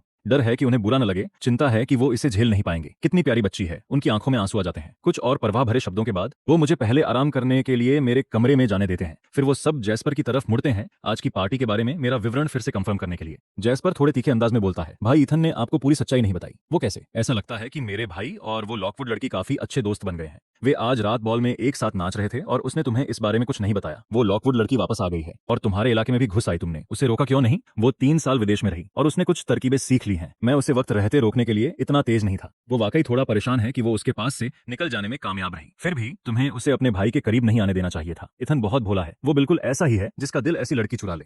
रॉबर्ट गुस्से में कहता है, मुमकिन नहीं, गार्ड्स हैं और उसे रोकने की कोई जरूरत नहीं है। क्या होगा अगर मेरा भाई सच में उसे पसंद करता है? क्या शादी हमारे दोनों परिवारों को अगले लेवल पर नहीं ले जाएगी? क्या यही वो नहीं है जिसका सिंक्लेयर और लॉकवुड परिवार इंतजार कर रहे हैं? ये सच हो सकता है, लेकिन सिंक्लेयर परिवार के लिए इसे मानना अभी भी मुश्किल है। रोजालिंड और जानकारी निकालने की कोशिश करती है। वे अचानक साथ कैसे हो गए? जैस्पर उन्हें विवियन के मेरे सामने किए गए ऐलान के बारे में बताता है। पूरे परिवार के चेहरे पर उदासी छा जाती है। आखिरकार हेलेना बोलती है, चलो इंतजार करते हैं और देखते हैं। वो लॉकवुड लड़की भले ही लापरवाह हो, लेकिन उसने बाहर कभी कोई लफड़ा नहीं किया और उसने पहले कभी किसी मर्द से सबके सामने ऐसी बात नहीं कही। शायद वाकई उसे एहसास हो गए हैं भावनाएं। सही है, हमें अभी भी उसे परखने की जरूरत है, भले ही वो लॉकवुड्स की होने वाली वारिस हो। स्कारलेट, जब तुम्हारे पास वक्त हो तो जाकर उसका अंदाजा लगाओ। हर बार मैं ही क्यों, मैं भी व्यस्त हूँ। स्कारलेट मुंह बनाती है। वो वाकई उस पार्टी गर्ल्स से डील नहीं करना चाहती जहां खाने पीने और मौज मस्ती करने की बात है। क्या तुम अपनी बड़ी बहन से बेहतर नहीं हो? है तय हो गया। रॉबर्ट, घर का मुखिया, इस मामले को फाइनल करते हुए कहता है, यह तुम्हारे भाई की पूरी जिंदगी की खुशी से जुड़ा है। पूरी तसल्ली कर लेना, ठीक है? स्कारलेट न चाहते हुए जवाब देती है, तो ईथन भी नाच सकता है। कितना टैलेंटेड लड़का है। रोजालिंड इस बात पर उत्साहित हो जाती है। क्या वो वाकई नाच सकता है? मुझे नहीं पता। मैं बस इतना जानती हूँ कि उसने विवियन के पैरों पर कई बार कदम रखे, दूर से भी। मैं उसके मांस के पीछे के चिढ़े हुए भावों को महसूस कर सकती थी। जैस्पर अब बहुत जोर से मुस्कुरा रहा है, लेकिन मुस्कान जल्दी ही गायब हो जाती है। एक चिड़चिड़ा, जलन भरा चेहरा साफ दिख रहा है। मैं भी टॉप टियर डांसर हूँ। माँ मेरी तारीफ क्यों नहीं करती? उसने दुनिया की टॉप डांस एकेडमी से पढ़ाई पूरी की, इतने अवार्ड जीते कि उसके हाथ गहरा है। इतने, और करियर के टॉप पर रिटायर हो गया। जब मीडिया ने उसका इंटरव्यू लिया तो उसने गर्व से अपनी ठुड्डी उठाई। इतना काफी है, अब कुछ और हासिल करने का वक्त है। उस बात ने हर किसी के ईगो को चोट पहुंचाई। कोई इतनी बड़ी डिंग कैसे मार सकता है? कितना गुस्सा आता है, और फिर भी वो वाकई कुछ नहीं कर सकते। उसके साथ मुकाबला। क्या मैंने पहले तुम्हारी तारीफ नहीं की थी? मम्मी को चिंता थी कि तुम सुनकर थक जाओगे। उनका यह बेटा हर चीज में बेस्ट है, जिसे अपने माता पिता को किसी बात की चिंता करने की कभी जरूरत नहीं पड़ती। उन्हें बस उस पर पैसे खर्च करते रहना पड़ता है। जहां तक उसके घर लाने वाले ढेर सारे अवार्ड्स की बात है, वे उनके बहुत पहले ही बेकार हो चुके हैं। अगले कुछ दिनों में डैड, मॉम और तुम्हारी तीनों बहनें बहुत बिजी रहने वाली हैं। हो सकता है हम टाइम पर घर न पहुंच पाए। तुम्हारे भाई को तुम्हारी जरूरत होगी कि तुम उसका ध्यान रखो। फिर से मैं, तुम सच में चाहते हो कि मैं हर दिन उसके साथ रहूं? जो काम मैं कर रहा हूं वह जल्दी ही उसे पता चल ही जाएगा। कोई बात नहीं, तुम्हारे भाई का दिमाग सीधा है, वह इन चीजों के बारे में नहीं सोचेगा। भले ही वह कुछ सुन ले या देख ले, वह बातों को आपस में जोड़ नहीं पाएगा। रॉबर्ट ने शांति से कहा। रोजालिंड ने बात जोड़ी, सही कहा। जब तुम अपने लोगों के साथ बातचीत करो तो बस घुमा फिरा कर बात करना, उसे डराना मत। अगले दिन मैं नॉर्मल से जल्दी उठ गया। पूरी फैमिली अभी भी घर पर है। बेशक वे जानबूझकर मेरा इंतजार कर रहे थे ताकि वे पर्सनल लेवल पर मुझसे बाय कह सके। हो सकता है वे बिजनेस ट्रिप पर जा रहे हों, कम से कम 2 या 3 दिन के लिए। इसलिए वे जाने से पहले मुझसे और ज्यादा टाइम बिताना चाहते हैं। ईथन, तुम उठ गए। फ्रेश होने के बाद आकर नाश्ता कर लो। ठीक है मॉम। टेबल पर माहौल बहुत खुशनुमा है। बातचीत आखिरकार विवियन पर आ जाती है और वे बड़ी चालाकी से उसके बारे में मेरी राय जानने की कोशिश करते हैं। मैं अपनी भौहें सिकोड़ता हूँ, धीरे धीरे बोलते हुए, हिचकिचाते हुए। पूरी फैमिली मुझे घबराहट से देख रही है, इंतजार कर रहा है कि मैं क्या कहूंगा। फिर मैं अचानक उनकी नजरों से नजरें मिलाता हूँ। मेरी नजरें आखिरकार जैस्पर पर टिकती हैं। उसने कहा कि उसे जैस्पर पसंद नहीं है। उसने कहा कि वह बहुत बुरा इंसान है। उसने कहा कि उसने उसे अपनी आंखों के सामने किसी को मारते हुए देखा है। मेरे खत्म करते ही सन्नाटा छा जाता है। यहाँ तक कि मिसेज प्रेस्कॉट, जो एक तरफ खड़ी थी, चुपचाप अपना सिर झुका लेती हैं। जैस्पर हैरान रह गया।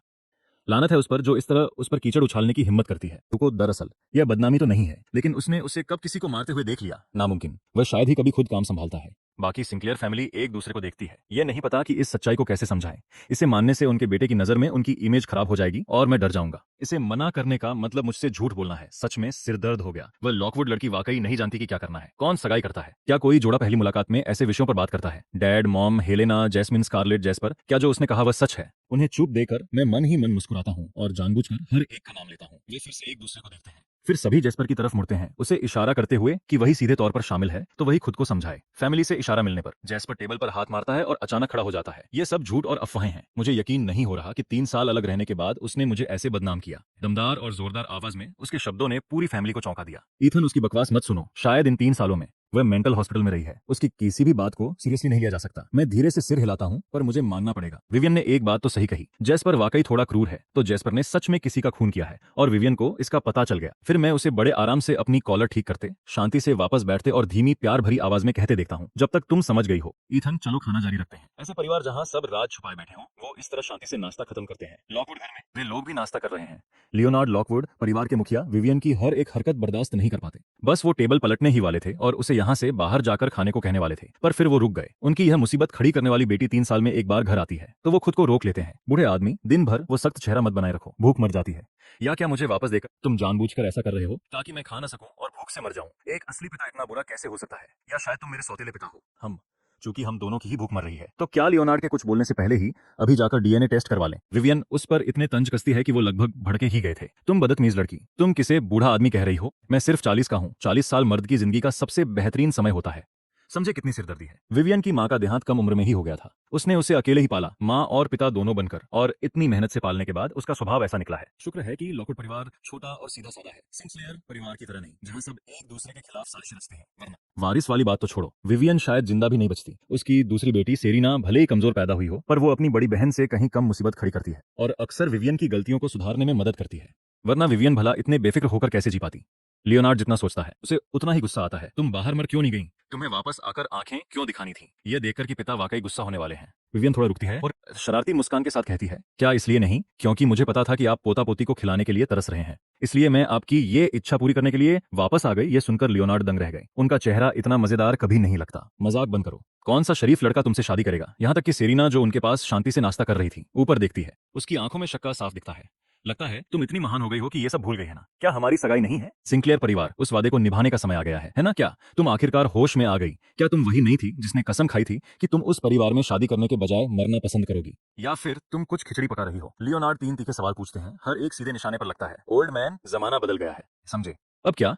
ढंग से बात करो। लियोनार्ड अपनी बेटी को शक भरी नजरों से ऊपर से नीचे तक देखते हैं। क्या तुमने यह नहीं कहा था कि सिंक्लेयर वारिस बहुत ज्यादा दबंग है और उससे शादी करने का मतलब है अपनी पूरी जिंदगी डर डर के जीना और यह सब मेहनत बेकार है? क्या तुमने यह नहीं कहा था कि घर में एक काफी है? क्या तुम उससे दबने से नहीं डरती? बाद में अपने पति के कंट्रोल में रहने से नहीं डरती? अगर तुम पूछो तो लियोनार्ड जैस्पर एकदम परफेक्ट दामाद साबित होगा। दबंग होना अच्छी बात है, उसकी इस बागी बेटी को थोड़े अनुशासन की जरूरत है। नहीं नहीं नहीं पिताजी, कृपया साफ साफ कहिए। मेरा रिश्ता सिंक्लेयर वारिस के साथ तय है, लेकिन जिसकी आप बात कर रहे हैं वो जैस्पर है। तुम्हारा मतलब? हाँ, बिल्कुल वही जो आप सोच रहे हैं। सेरेना कम ही बोलती है पर अब वो बोल रही है। विवियन, क्या तुम सीरियस हो? लियोनार्ड बड़बड़ाते हैं, मैं तो भूल ही गया था। फिर वो गुस्से में चिल्लाते हैं, उनका बेटा अभी तो वापस आया है और तुम अभी से उसके पीछे पड़ गई हो। अगर सिंक्लेयर परिवार को पता था चला, जो अपने लोगों को लेकर बहुत प्रोटेक्टिव है, तो उन्हें ये बिल्कुल पसंद नहीं आएगा। इस बार विवियन ने खुलकर बात मान ली। तुम कल ही तो वापस आई हो, तुम्हें इतनी जल्दी पसंद कैसे आ गया उस लड़के को? तुम उससे कब मिली? मेरे पास तो उसकी फोटो तक नहीं है। मेरे अपने तरीके हैं, तुम्हें चिंता करने की जरूरत नहीं है। लियोनार्ड की दिलचस्पी अब वाकई बढ़ गई है। वो इतने एक्साइटेड हैं कि गुस्सा नहीं कर पा रहे।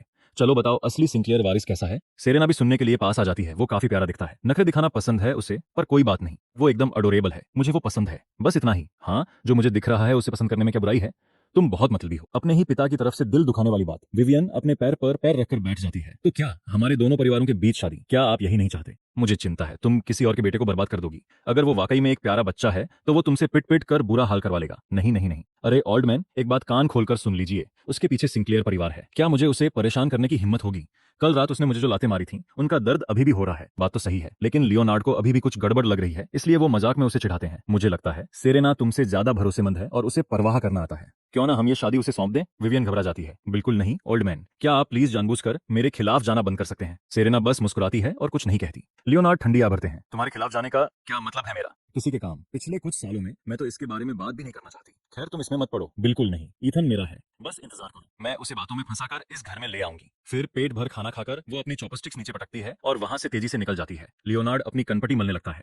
बिना कुछ कहे वह आखिर में सेरेना को बोलता है, अपनी बहन पर नजर रखना, उसे सिंक्लेयर वारिस को इतना परेशान न करने देना कि मामला बिगड़ जाए। मैं ऐसा करने की हिम्मत भी नहीं करूंगी। मुझे डर है कि वह सोचेगी कि मैं उसका पति चुराने की कोशिश कर रही हूँ। सिंक्लेयर एस्टेट में वापस आकर मैं जैस्पर को देखकर मुस्कुराती हूँ। जैस्पर, आज हम दोनों फिर से अकेले हैं। वह बहुत रूखा व्यवहार करता है। तुम आज क्या करने की प्लानिंग कर रहे हो? क्या तुम चाहते हो कि मैं तुम्हारी मदद करूं? यह काम कर सकता है। जैस्पर मुझे शक भरी नजरों से देखता है। तुम आखिर क्या कर रही हो? मैं हर काम थोड़ा थोड़ा कर लेती हूँ। जैस्पर को मेरी बात बिल्कुल समझ नहीं आ रही, लेकिन पिछले कुछ दिनों में मैंने जैसा बर्ताव किया है, यह सोचकर वह थोड़ा नरम पड़ जाता है और आगे पूछता है, भाई क्या तुम मुझे बता सकते हो कि तुमने बाहर क्या पढ़ाई की है? तुम वाकई किसी अमीर खानदान के लगते हो।